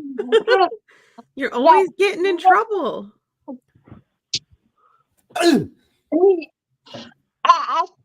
I'm honored. I got hit by. I mean, I guess it's better that JJ hit you and not me. I'm honored. As long as it's Yeah, well, apparently you didn't try hard enough with Savage. He was must gonna be say- like he must have a really tough face. well, I was gonna say at least it's Well, not yeah. another Godzilla battle. Well, you have a tough face. I've had to look at Aladar for a life. Wrong. Uh-oh. It's Mecha Godzilla. Oh, I thought I got hit. I mean, I could try again, and it might work. Oh, Guys, hear me out. No one's ever done this before. Mecha Godzilla versus No. Iron Giant and Mobile Suit Gundam. Shut the fuck up. Imagine. Hey, Ready Player One, get out of here. Hey, you know, I should make this into a movie. That sounds awesome. I should make it into a movie and only have like 10 minutes of screen time throughout the 2-hour movie. BC meeting at Christmas. Wait, what about I will in Optimus? just a moment. What about Optimus Prime? He's zoned Optimus in. Prime versus RX-78. Ow! How about we do this instead? God damn it! It's a fucking Godzilla. I second What? that. It's Do your it. Let's fault. do You're it. the one who brought up Godzilla, and you gave him the idea. Death You Battle don't already blame did that yourself one. for this, Woody. What are you doing? BC, your Godzilla bias is showing. I don't see Hey, Woody, your bitch mode is showing. it. Do you need me to hit him? Because I can. I think you need to hit him. You think so? Uh-oh. No. Oh, no. I meant both, but yeah. Hit them both is what I was getting at. Well, I'm not gonna hit BC. Why not? He's because he has done nothing to warrant it. So for that, I should probably hit you. Well, I why know are we... they warned that too, so huh. No, you have. You wanted me to hit BC when he's done nothing for me to warrant me hitting him. Or See- I have a better idea. Snake Eyes versus Raiden. No, Ooh, that's a good I don't know one. anything about Raiden. I liked the Godzilla one.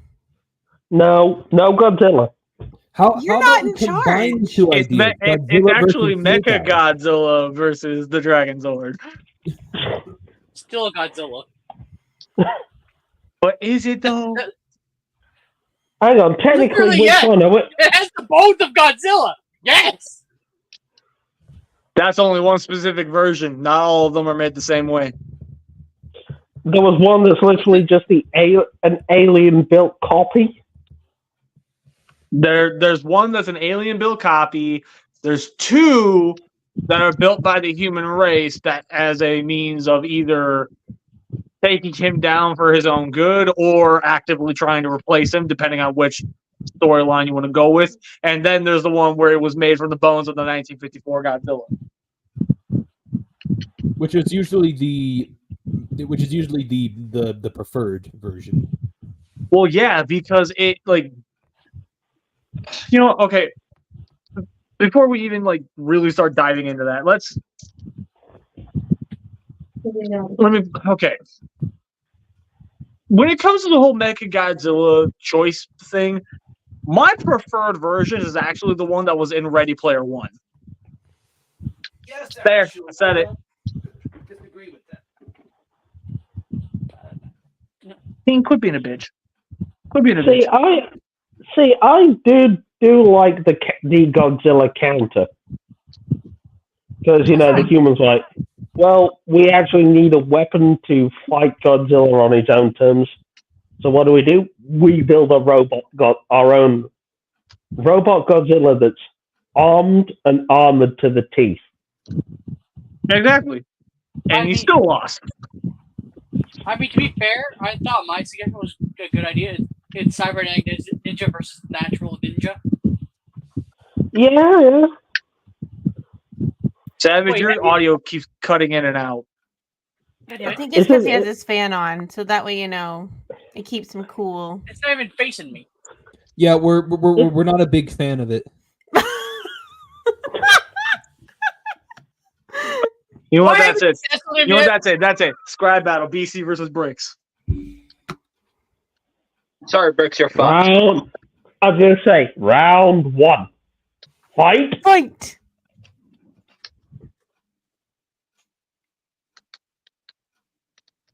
No, he's always going for that cheap move. Oh, he's cheating. He's Check your cheating. phone.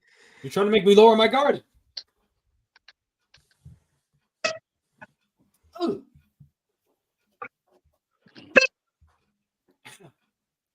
Stop it.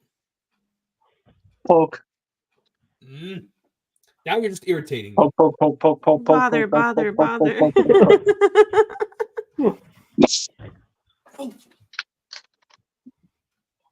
Swing and a miss.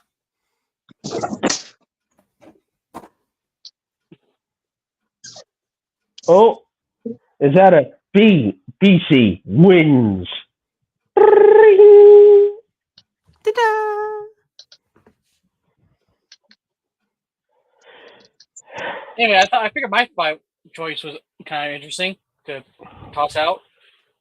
Raiden, who is the cybernetic ninja of Metal Gear, versus the natural way, what some would call it, the true way of Snake Eyes. Yep, basically the American ninja. Who are both American ninjas, to point out as well. Yep. Yeah, but again, I know literally nothing about either of those two franchises. Yeah, I don't either. And one's Metal Gear Revengeance and the other is G.I. Joe. Well, you've got a G.I. Joe expert here. And I do actually have played that game. Yeah, so you got Metal Gear. So you got a Metal Gear expert in Savage and G.I. Joe in me. By the way, since Bees isn't here, I'm gonna do this for him. Kicking? No. Okay, hit him. Can I hit him? Can I please? No, Don't just hit him. Please. Smack I won't do the it shit again. out of them. I won't Hit do him. it again, please. Don't do it. You just did it. With my ring too. Can I get me mallet?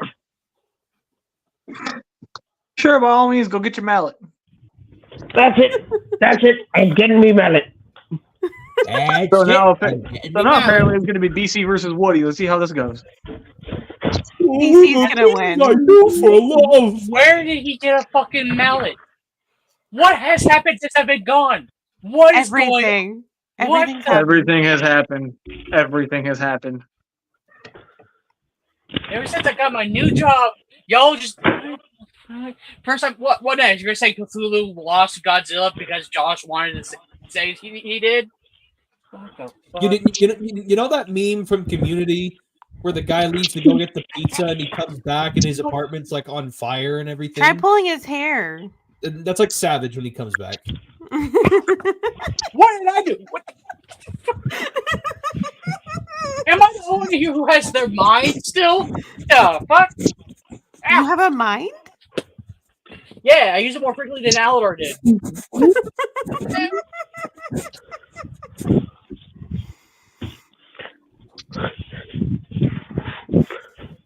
Father, father, father, father. That's it. I'm Where's getting that mallet. There it is. All right. Woody versus BC. Ready? Right. Yeah. Uh-oh. Stop hitting yourself. Stop hitting yourself. Finish him. Uh, BC, the winner. Woohoo!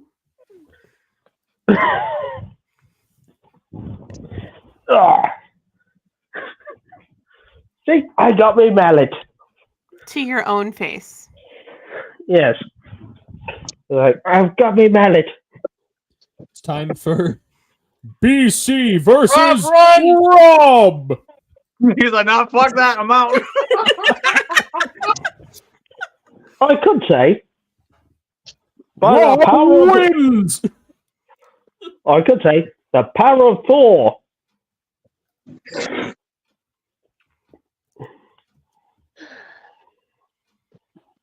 He's like, why are you making me do this?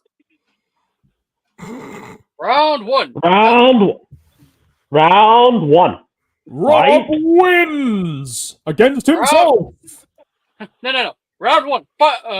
Round one. Fatality already. Fight. How do you? Where's the I was gonna say, hang on, Fatality. technically, Round one. BC Fight. Oh, BC wins. Harakiri.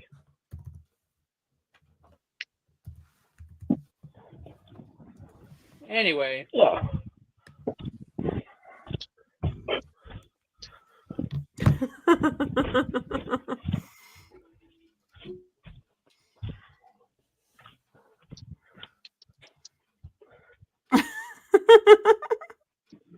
Right a bunch.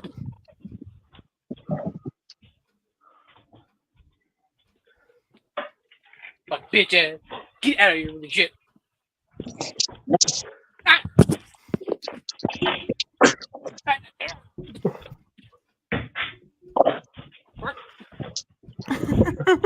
You know what? No. You know what? I'm gonna take on BC, and I've got the stuff to prove it.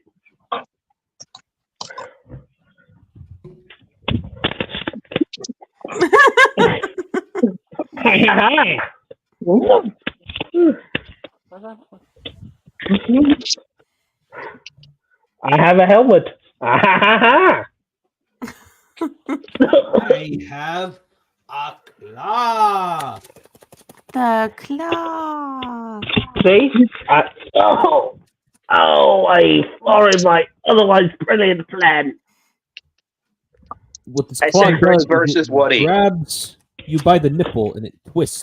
Saba versus Woody. Saba wins instantly. No, Bricks versus Woody. Oh, bricks. Right, well. Hang on. Helmet. Hammer. Yes.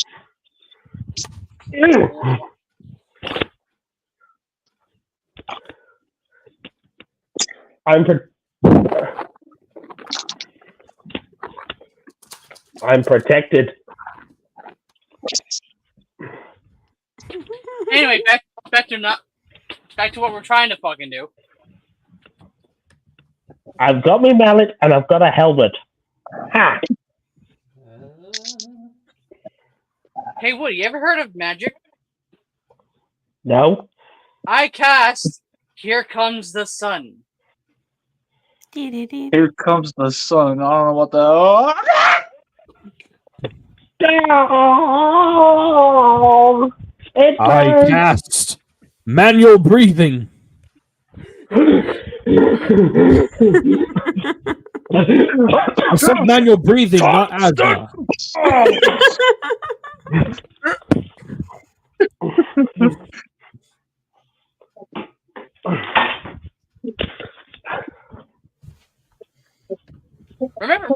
Remember, friends, there's no I in team. However, there is 6 in. Fuck it, I don't care anymore. I don't care how big of the room is. I cast Fireball.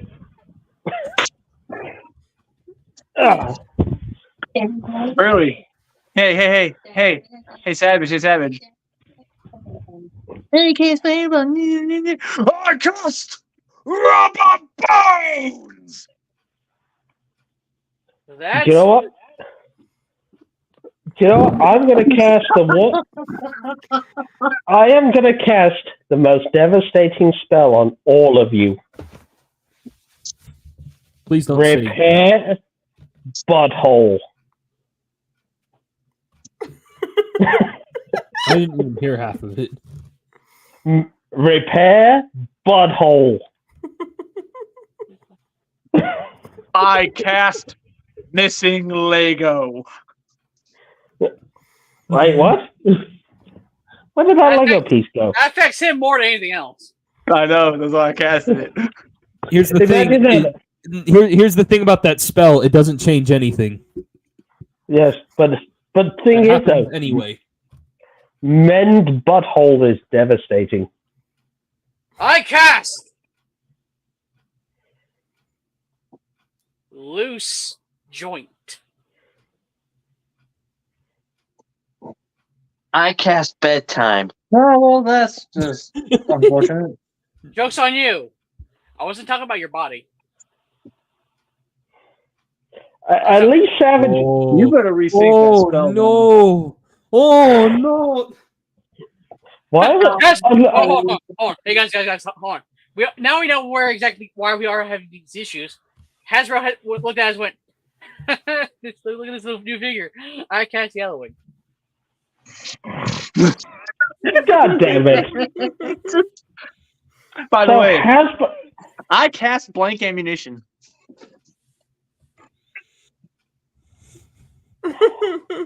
You Oh, son of a bitch! Woody's gonna hate this one. Woody's really gonna hate this one. I cast Godzilla. Fuck you, Bricks. I cast Godzilla Biasness. BC is already afflicted with Godzilla bias. I Now cast it's Cthulhu twice as Sucks. much. But Aladar is in here.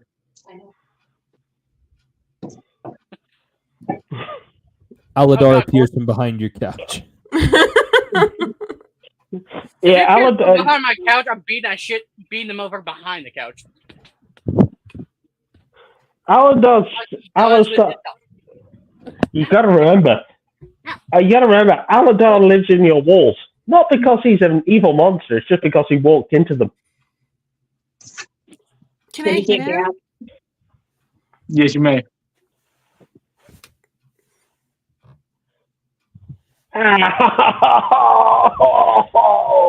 I cast Dad Jokes. And now I cast To Catch a Fish.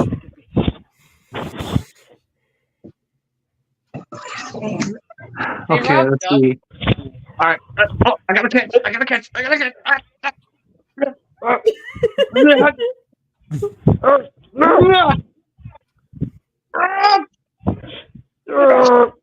hey, look, I caught a Rob.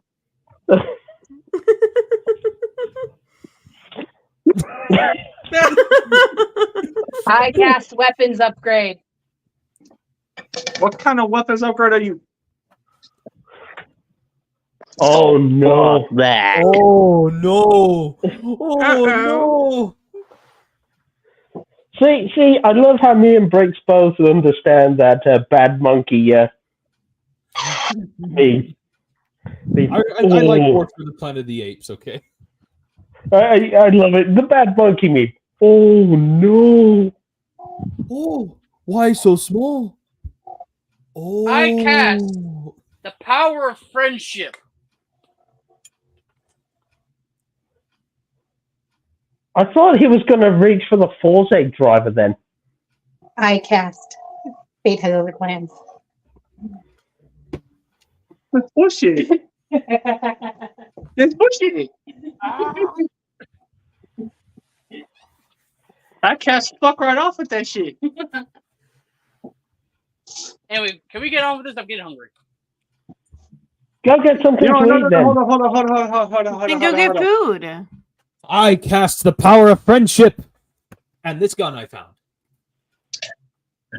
I cast wife intervention. Ooh. I cast testicular torsion. I cast reversal mirror. I cast Bastion Skull. Shattered glass. I cast Optimus Prime. Fuck you. I cast Robo Jesus. Fuck you. I said that already. I know. Now you have two Optimus Primes fighting each other. Hey, just like my collection, I have 2 Optimus Primes. Where'd that dart go? Why? He only has 2. That's sad. I cast Megaplex.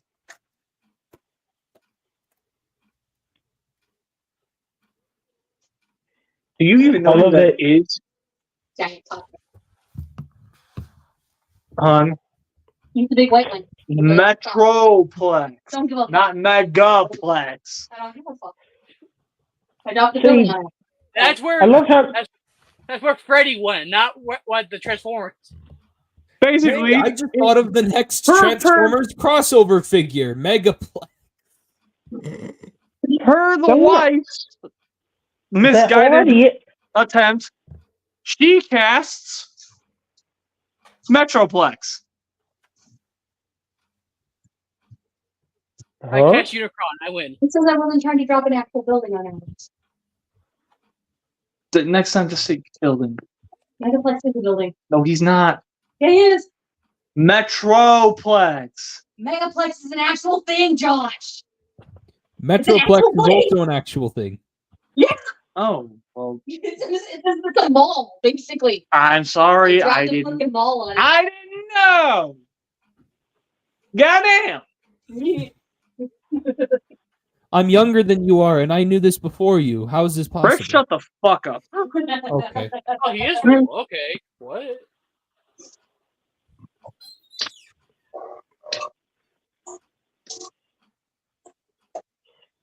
I love how Rob is just bashing himself upside the head. He's like, I'm With the done. bastard sword. I'm done. well, I'm done. Let's go ahead and get back on track. I think this train has been thoroughly derailed. It's off the rails. It's, in a ditch somewhere now. Yeah, we don't even have a fight anymore. There's no point to this. Yeah. So yeah, it's We ha- basically after party at this point. We had our Three Stooges moment. Technically, it's Six Stooges. Woody. And see, Bees isn't here for you to blame him, Woody. Actually, I did Don't what? you- What are you? Don't you What? act like that wasn't you. What wasn't me? What? Why are you staring at me like that? Okay, this is another thing that we're gonna have to let Savage in on. Yeah. There was an episode where Woody literally let one rip. Oh yeah. And bearing in mind Bees was doing that constantly. He was banking on all of us literally spinning around and going, Bees, what the fuck? But due to Bees literally actually making a very valid point of, when I do it, I make it very fucking obvious. We ended up deducing that it was him. So well, basically, fucking if he lets one rip, he will try to blame it on somebody else. This whole thing went on for like 20 minutes, by the way. It was magic. We were all pointing fingers for like 20 minutes, so we finally deduced it was Woody the whole time. That's why I It said was to ve- him. That's why I said to him that the This- bees isn't here.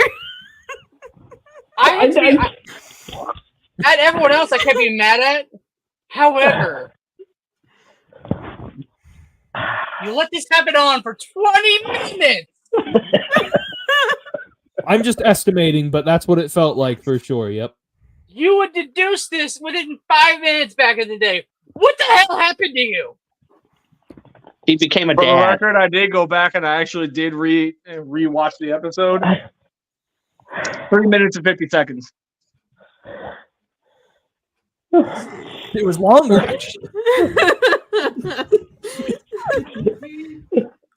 Shouldn't have you taken U40? Oh, I managed to escape justice for 30 minutes. No, 3 minutes, 50 seconds. That's what I said. So basically, 4 minutes. 4 minutes. you're not Bonesaw, because last I checked, you're much more stronger than you were. 3 minutes of playtime. You're going nowhere. I'll get you for 3 minutes. 3 minutes of playtime.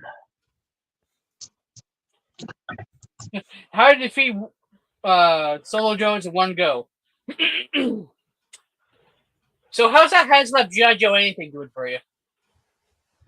Shut the fuck up, Savage. Savage wins. How's that Lightspeed Lightning collection going for you? Oh yeah, it's doing good. I have one figure in the lot. Where's the rest of your HasLabs?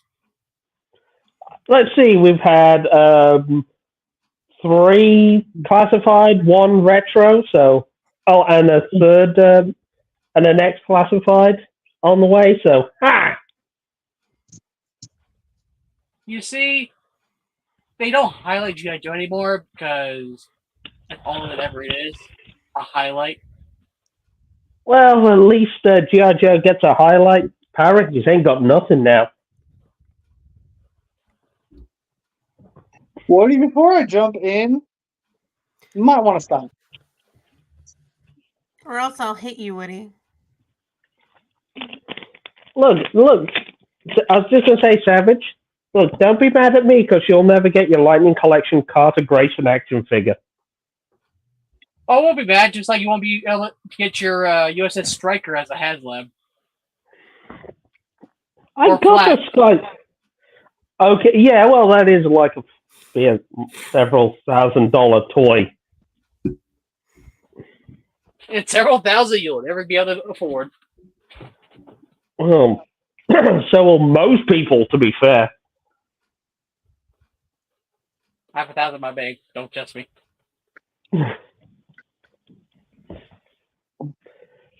Whew. Anyway, Hey, I was gonna say at least. anyone else find for anything here? That entirely depends on what we're throwing in. Let's throw in Rob. Beans, what the?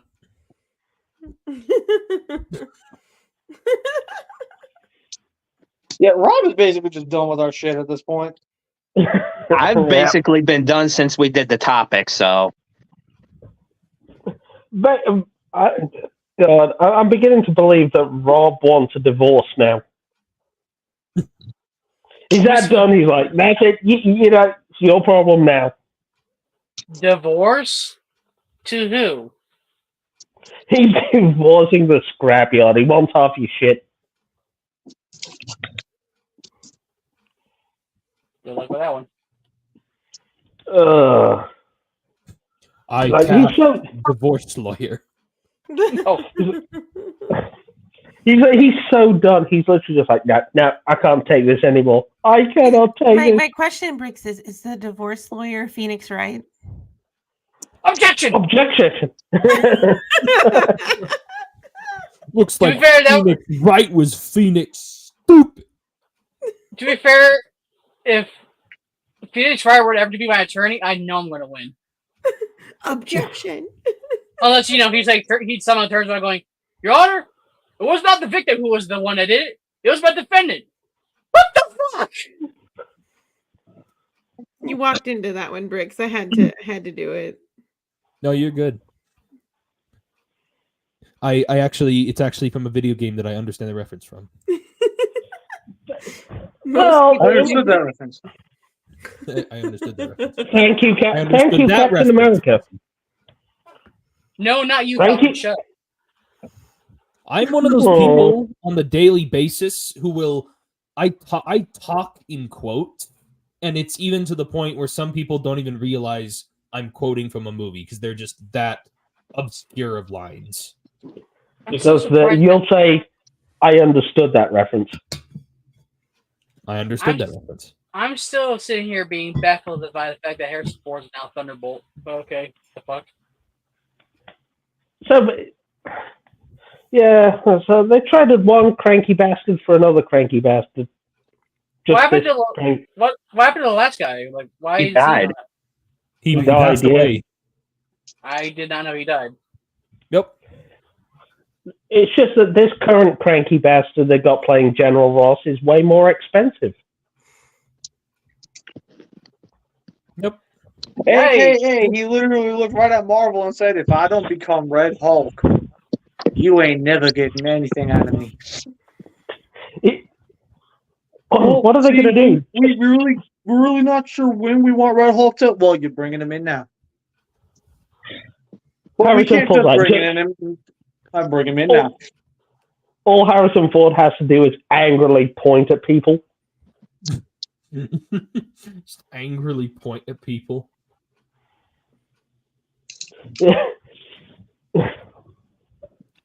Well, if you think about it, name a Harrison Ford movie where he doesn't angrily point at somebody.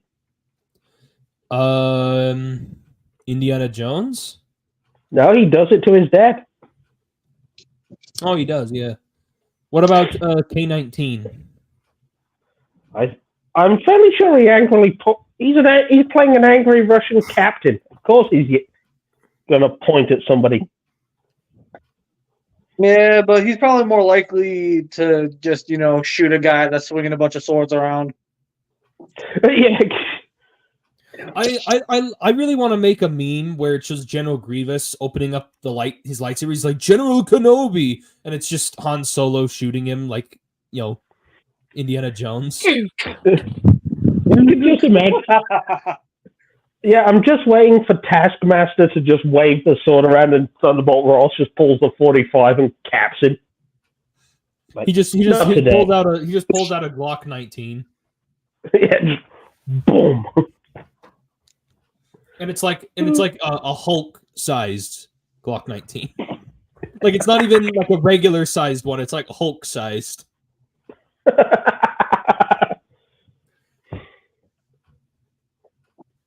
How the hell he carries that, we'll never know. He is certified in concealed carry. Where does he Yeah, but nothing like that, though. Come on, that's at the same size as your body. So I got a question for everybody. Swallowed it. Go on. That sounds fucking weird out of context. Fucking bricks. He swallowed it. That sounds really wrong out of context. Does he breathe fire too? Because if you fire breathers. Anyways, so let's go ahead. I have a question. What is something this year, be it a toy, a movie, a TV show, or a video game that you are looking forward to the absolute most? Bricks, we'll start with you. Am I doing multiple answers or just picking one? Pick one, pick two, pick three. Don't matter to me. Okay, I'll just make it brief. For movie, it's obviously Transformers 1. There isn't really anything else coming out that I'm looking forward to as much. For figure, it's probably the Commander class Optimus Prime, just because I'm really eager to see how it works. And then for a video game, I'm really looking forward to Space Marine 2. That and the Star Wars Outlaws. And then I think that's it for now.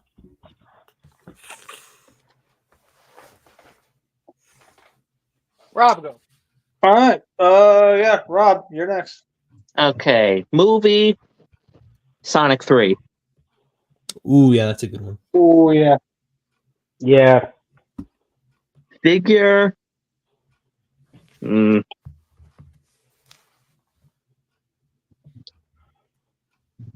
Fantasy Star Saber set. Okay. And video game. Unfortunately, I can't say video game for this year because the one game I really want only comes out next year. Okay. What For me, for movies and TV shows, I'm definitely going to be keeping an eye out at San Diego next week, so we can see what new trailers drop and promos and stuff, because there's going to be some interesting stuff coming out, I should imagine. Oh, I would hope, yeah. Toy line wise, I think for me it is the Transformers UK Flaming Emirate Zarin 2-pack. I mean, at the end of the day, you know, that's my Transformers comic, so it's cool to finally have them get a bit of representation. Provided you don't get fucking screwed. Yeah, well, fingers crossed. I did remember what my highly anticipated show was. What? What? The new Batman Caped Crusader on Amazon. Ah. Did you hear about that? No. I've seen pretty much it's Batman the animated series, but it's in the 1930s and 40s. Ooh. And it's even being produced by the same guy who did Batman the animated series, and it's being animated like Batman the animated series. Bruce Timm. You sold me. You sold me. I need to check this out now. Yeah, you can go find the trailer. It hasn't really been as advertised as I was hoping, but I'm really looking forward to it. Basically, World War II Batman. Well, it's sort of Great Depression gangster Batman. It's like Spider-Man Noir Batman.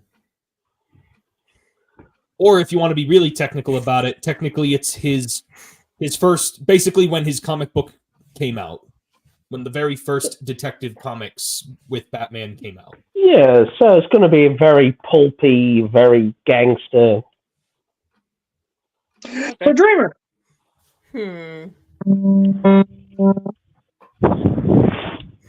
I'm trying to think. So movie is probably whose phone is going off? Who's buzzing right now? Oh, that's BC. Sorry.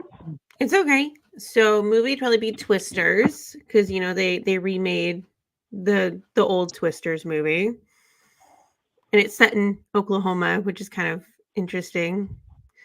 And TV show,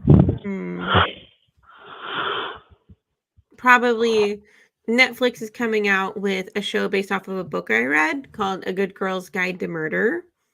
And so I'm kind of curious to see how they're gonna... Should we be concerned? Yes, because I totally could hide your body and nobody would ever find it. Oh, yeah, this is why I say you're officially banned from watching those murder shows. And you can hire my sister. She'll help.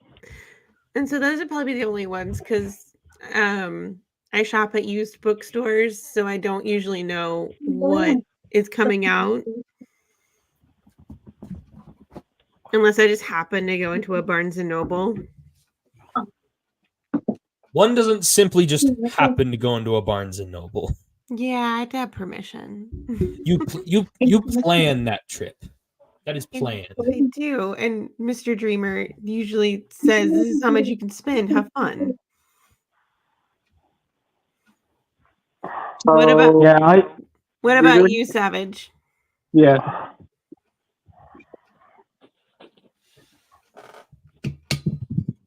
Movie Venom 3. I knew it. I fucking knew it. Toy, non-applicable because I don't. Fuck if I know. And for a game, considering I've been milking it, I've actually been enjoying it. Honestly, though, the Astro game coming up. That is this year. Although at the same time, actually on the same hand, I have been hearing rumors about that Gundam Builder 2 in test networks or whatever. The point is, I've been hearing it's in online testing phase. So there's that. So yeah, there's that. Okay. So for me, okay. So as far as movies this year is concerned,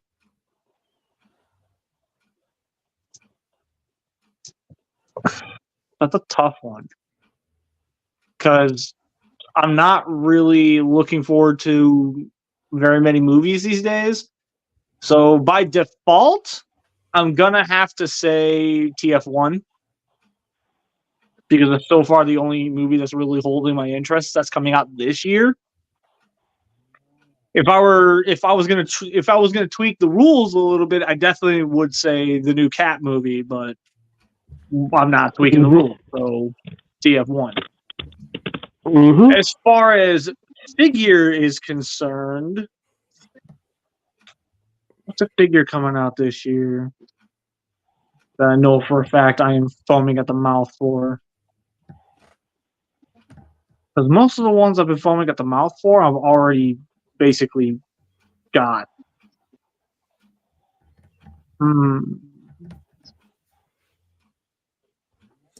I'll come back to figure. The G1 Deluxe Optimus? No, not like I am excited about 86 Optimus, but I'm not like drooling over it. No. The Generation 1 toy style deluxe class. Oh no. Blech, no.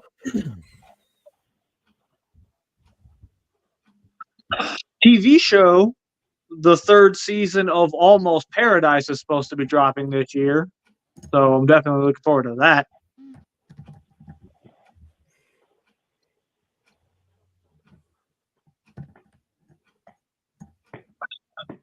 Toy wise. What the hell else is all supposed to be coming out this year?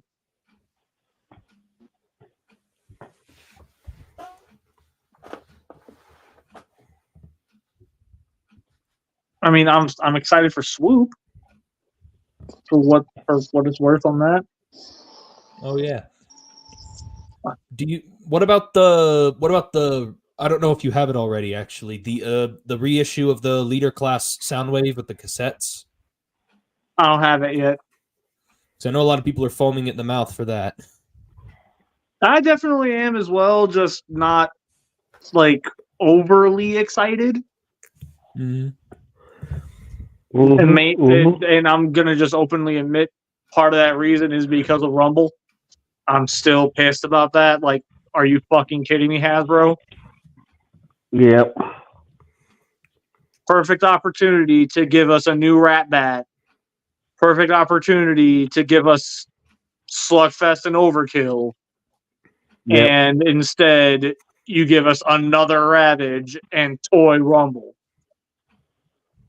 And hey, look at that. A yellow Laserbeak pre-packaged. See, they didn't even have to wait for it to yellow. I'm about to throw both of you, I swear to God. Yeah. I mean, Anyways, there's a lot of toys. I'm like, Actually? I'm really looking forward to seeing what else TF1 has planned as far as its toy line in general is concerned. Be it studio series stuff or their like the prime changers, the actual transforming toys. Oh, are you planning on getting the San Diego Comic-Con 2-pack? Me personally, no. Oh, is that the one where people are pissed off because the Optimus Prime is a slightly taller Gamer Prime?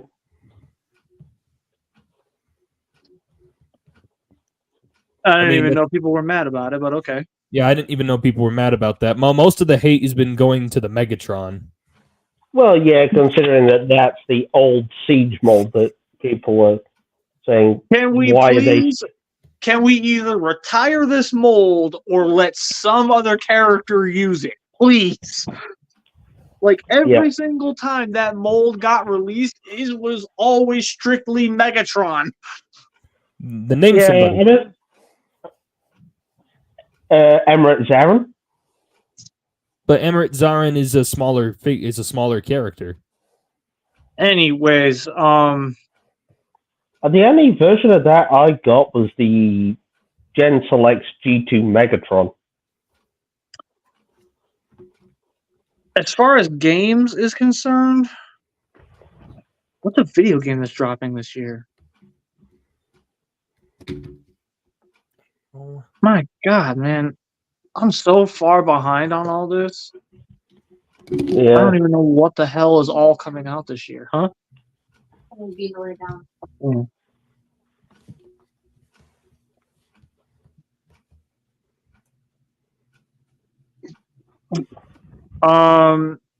know what? I'm just gonna have to fall back on Savage's answer and say Astrobot.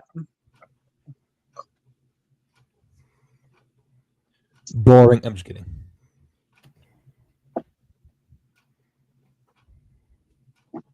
Bitch. Anyway. Anyways, so yeah, that's. You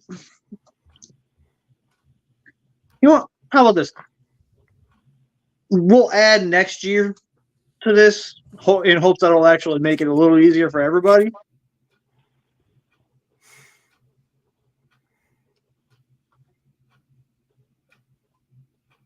So, speaking of which, BC, and you mentioned TF1, did you guys see the Sentinel Prime pictures that were all over social media today? For what? TF1. Okay, is it the Studio Series or is it the Prime Changer? I'm not 100% sure. I just know. I was just flicking through Facebook before we went live, and I seen photos of TF1 Sentinel Prime. It could also be the deluxe. Like that's the what main line deluxe. I know that figure's been making its way around. Yeah, that's what I'm wondering about. All I know is it's a blue and orange spaceship looking. It might be. Yeah, no, that is indeed supposed to be Sentinel. I'm mainly intrigued by how his Studio Series figure is going to turn out. There's also apparently a Studio Series TF1 Orion PAX.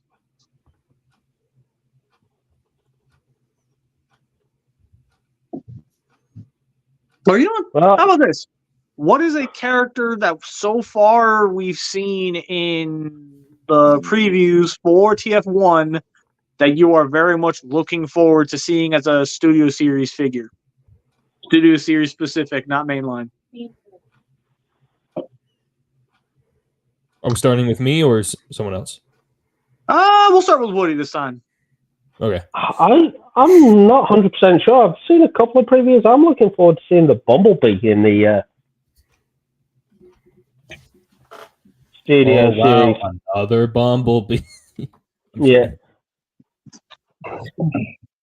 Well, to be fair, we know that Bumblebee is going to sell, so. Yeah, no, I'm just joking. Yeah, I know. It's the, oh, look, another Bumblebee.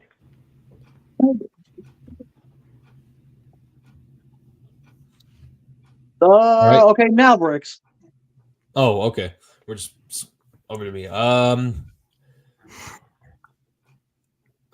Man, in terms of like, because I'm highly anticipating the character itself, I kind of want to see a Megatron and see how that one looks. But in terms of me just wanting it for the toy because it's a toy of the character I like by default, it's probably Shockwave. Okay, that'd be interesting.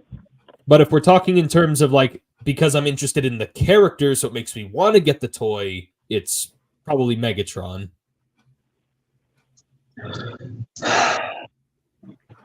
Okay, Rob.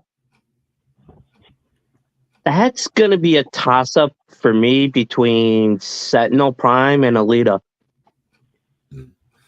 Okay, Sentinel, I can kind of understand why you'd want to see that in the studio series form, but Alita. Clearly, enough something with Alita's design is already piquing your interest.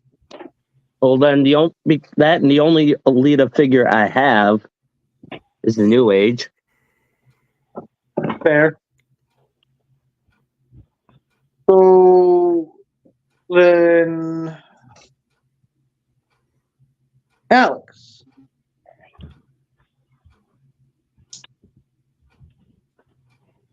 So we're talking about Transformers 1 characters, right? Yeah. Yes. Yes. Transformers 1 characters. Whom do you want to see featured in the studio series line? In the same screen that I know for a fact popped up with Shockwave, Soundwave. Yeah, I had a feeling you were going to say that. Honestly, also, I only say this out of just because I have just the sheer curiosity. I would want to see what Arachnid would look like. You know?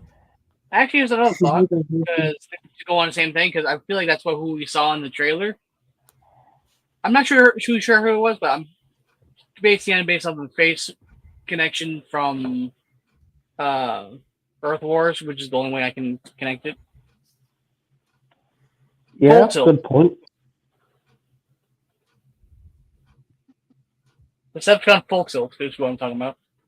Because Okay. he was that kind of that big one that tossed both Orion Pax and D16 out into the whatever they were doing in the trailer, right? At least I think that was Full Tilt. Some people were saying that was Blackwing. Looks like Full Tilt to me, but I don't know. Well, the only thing that I say doesn't make him really look that much like Blackwing is Blackwing never had the whole mouth guard bit. But again, they can throw names on whoever these days. Yeah, redesigns, renames, the names get passed around an awful. Who does BC want to see in studio series for Transformers 1?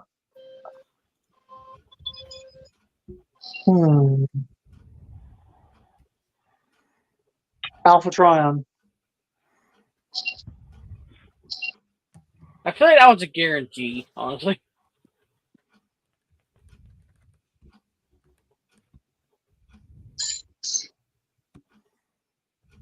We have seen the 86 Prime, and given it's been dominating conversations all over the internet, I don't think I kind of just decided we're not going to talk about it, at least not here.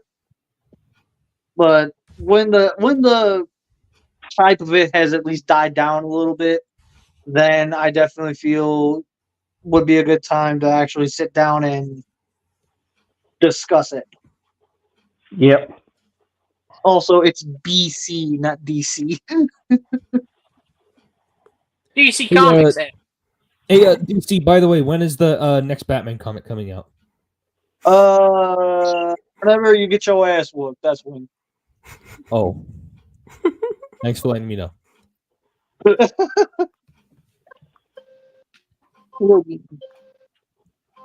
Yeah, I've seen the reveal of Studio Series 86 Optimus. I think he looks great. That's just my opinion. Just trying to get your hands on him now has become an impossibility. I saw he was luckily still in Bees stock has on it Big covered. Bad Toy Store, but I don't know how they are with shipping overseas. Yeah, you're good, Dan. You're good. What was that, Bricks? I saw he was still in stock on Big Bad Toy Store. I just don't know what their shipping policies are like with overseas. They are extortionate, and if I order him, I'm guaranteed to end up paying a large customs fee. Because the thing is, if I order anything from the States, I have to be extremely careful with what I order and keep it under a set figure, because anything over 135, I will incur a customs fee. Have you tried? Hang on. So that includes price plus shipping. Okay. Wait, we already have a figure for one of the Transformer characters? Hmm? I was just good for a look around on TF Wiki just for shit and giggle purposes. Yep. Interacted Transformers 1 already has a figure. Yeah. Yeah, it's one of the gimmicky ones as well. The first batch of figures have already dropped, haven't they? In some areas, yeah. Yeah. It's how problem- I already got my hands on So my next question is, do you reckon this will hurt TF1 in a way similar to Reactivate? The fact that they put all those figures out way too early and thus destroyed any hype for the film, or? No. I feel like these toys are actually helping the hype, because shock of shocks, these actually aren't terrible. Yeah. Because I was just saying, they put all those Transformers Reactivate figures out way early, and all the hype for Reactivate has died down.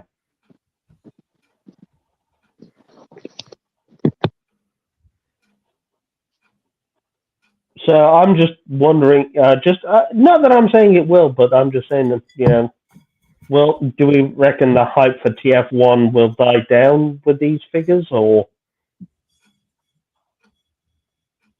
I feel like they haven't really been advertising it a whole lot on like ads and such as much as other movies have, and so I feel like it's kind of almost like it's almost like the anticipation of the figures is kind of adding to that void of there being less and less trailers. Though that being said, they are apparently TF1 is supposed to have a panel at SDCC, and I guess they might be revealing the second trailer. Yeah, and then we recently saw that Japanese exclusive Bumblebee popcorn bucket head. Yeah. Because that's a thing now, isn't it? Decapitated popcorn buckets. Which I think there's also an Optimus one as well. Yep. Yes.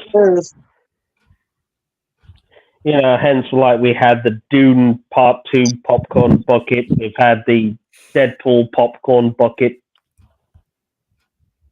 Okay, so here is my last question for the night, because bearing in mind it is Thursday, I kind of need to get to bed at some point.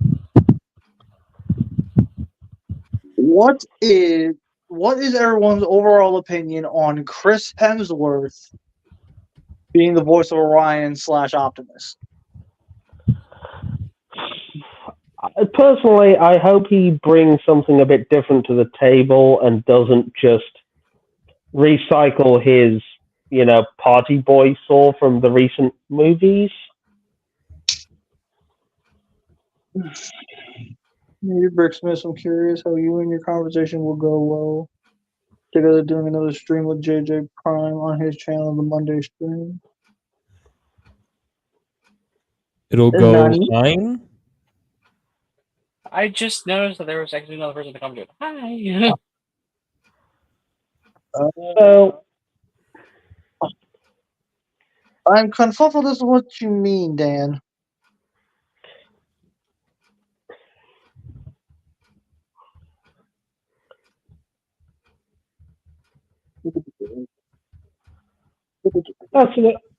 that's my opinion. I just hope he doesn't bring the Taika Waititi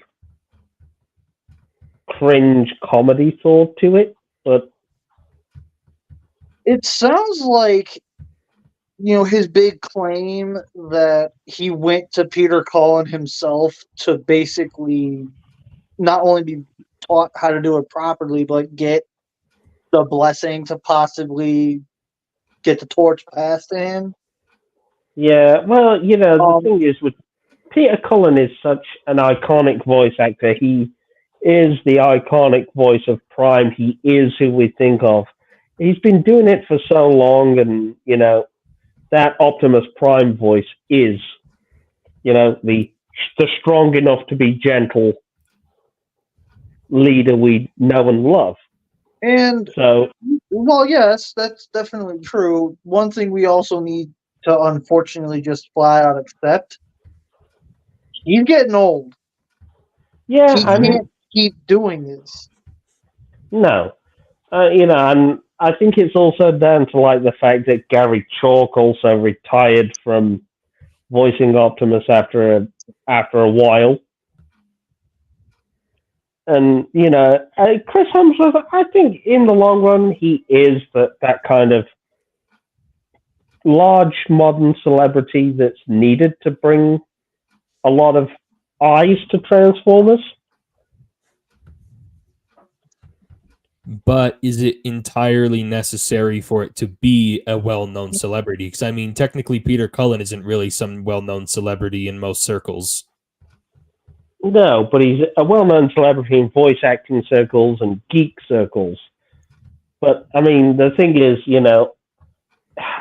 I'm not going to lie, Transformers, the fan base is older geeks now, and that's, I think Transformers, as the name suggests, it does need to change and evolve. And, the way you get people in to see movies these days and to bring a lot of people to it is to bring, big name popular actors. Another example of that right now is Garfield using Chris Pratt for the voice of Garfield. People are going to go see that because Chris Pratt is a very popular and a funny actor. I didn't go see it because I love the Garfield comics, but I didn't really like Chris Pratt's voice for it. But, my overall stance on Chris Hemsworth as Orion / Optimus. He definitely sounds a lot like he's doing an impression of Peter Cullen, but not in a bad way. You can definitely tell that it's not Peter Cullen, but at the same time, you cannot tell it's Chris Hemsworth. Let me put it to you this way. He's putting the effort in. Let me put it to you guys this way. If we didn't know months ahead of time through a social media post, and we weren't supposed to know anything about this movie all the way up until the actual trailer for it itself dropped, every time we saw Orion on screen, not a soul would have guessed that it was him doing the voice. Mm-hmm. Now, of course, people who have a little bit more of a trained ear would definitely catch. Wait a second, that kind of sounds familiar. But like Brick said, he's putting in effort, and you can hear that he is putting in effort, and I love that about him.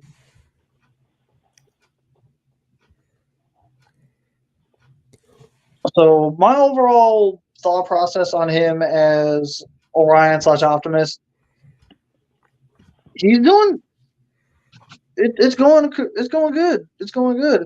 Also, hi JJ. Hello. I'm Oh. so sorry that I'm 2 hours 40 minutes late. I'm you know what? It's funny how Yeah, 40 minutes late, and then just Daniel up and brought up dips JJ in midstream. the chat, and then he shows up. We're like 2 hours and 40 minutes late. So Yeah, sorry. Yeah, I'm literally about to actually draw this whole episode to a close. JJ Prime is the end credit scene. Post credits, yeah. Oh, As JJ. punishment, you have to read out the entire cast. Go. And also, welcome back to Savage. Not really a welcome back, but momentary. It's momentary, but as soon as he can't get Fridays back, yeah, that's when he's back for good. Yeah. Want you back? Want you back? Want you back for good?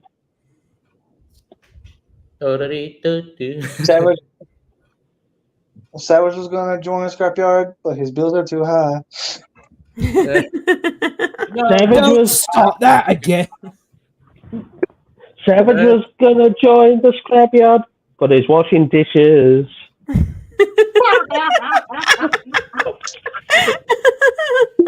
Okay, all right. I think we had enough. It's time to bounce out. I Look at promise me. it won't be as much of a unexpected, like, trying to figure it out as we go. Like, hopefully next week, not only will it be back to normal time, but we'll definitely not be so off, I guess. Oh yeah, I suppose it's what happens when you throw us into the chaos of, oh, it's Thursday now. Yeah, especially when my Fridays are occupied with Bible studies classes. So, yeah. So that said, Well, I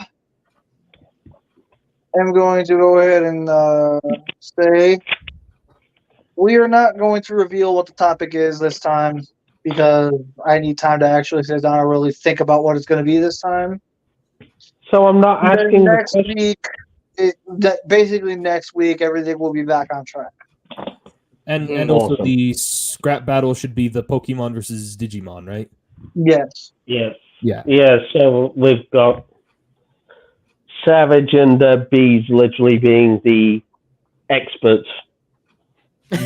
Well, let's hold off on that then, because I can't make guarantees of the next week. I mean, I know. Oh yeah. Plus, next week will be a no-go because if I were to request a day off for next week, that'll throw things out of proportion because I have a requested day off for Saturday because of a high school reunion, and fuck me. So he's going. So is Disney's high school.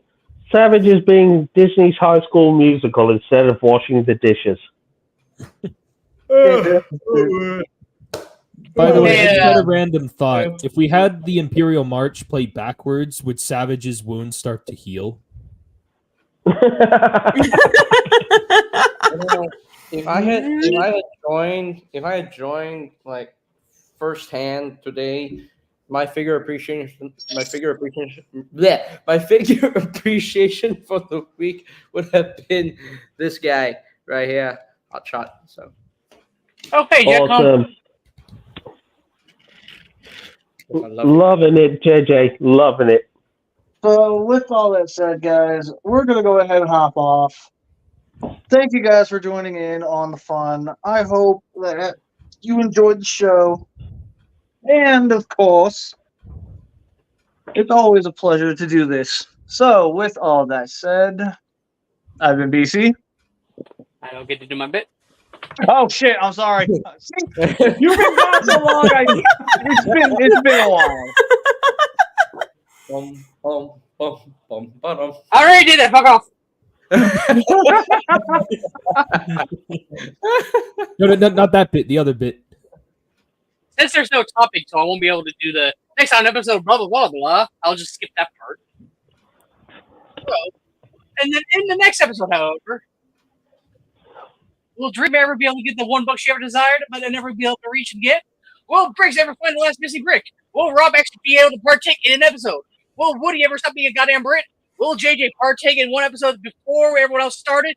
And will BC stop being such a little being amazing dude?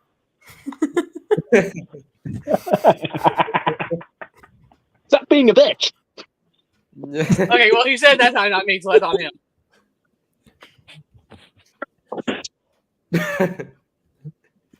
I just love how when Rob finally chimes in, that's what he says. Like I said, I pretty much lost interest in the episode during the topic, so.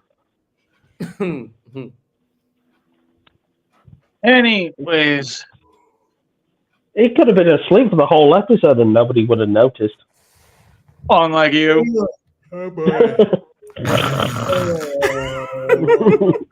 Yeah. Meow, meow, meow. All right, so that said, everybody. It's not the scrapyard, it's the nap yard. Shut up. Ow! I've been BC. I've been the Savage. I've been Dreamer. I've been Solo Jones. Fucking Rob. Briximus Prime. And I have been the very oh so late JJ Prime. Catch you guys next week. See you next week. Yo, sweet. Motherfucker.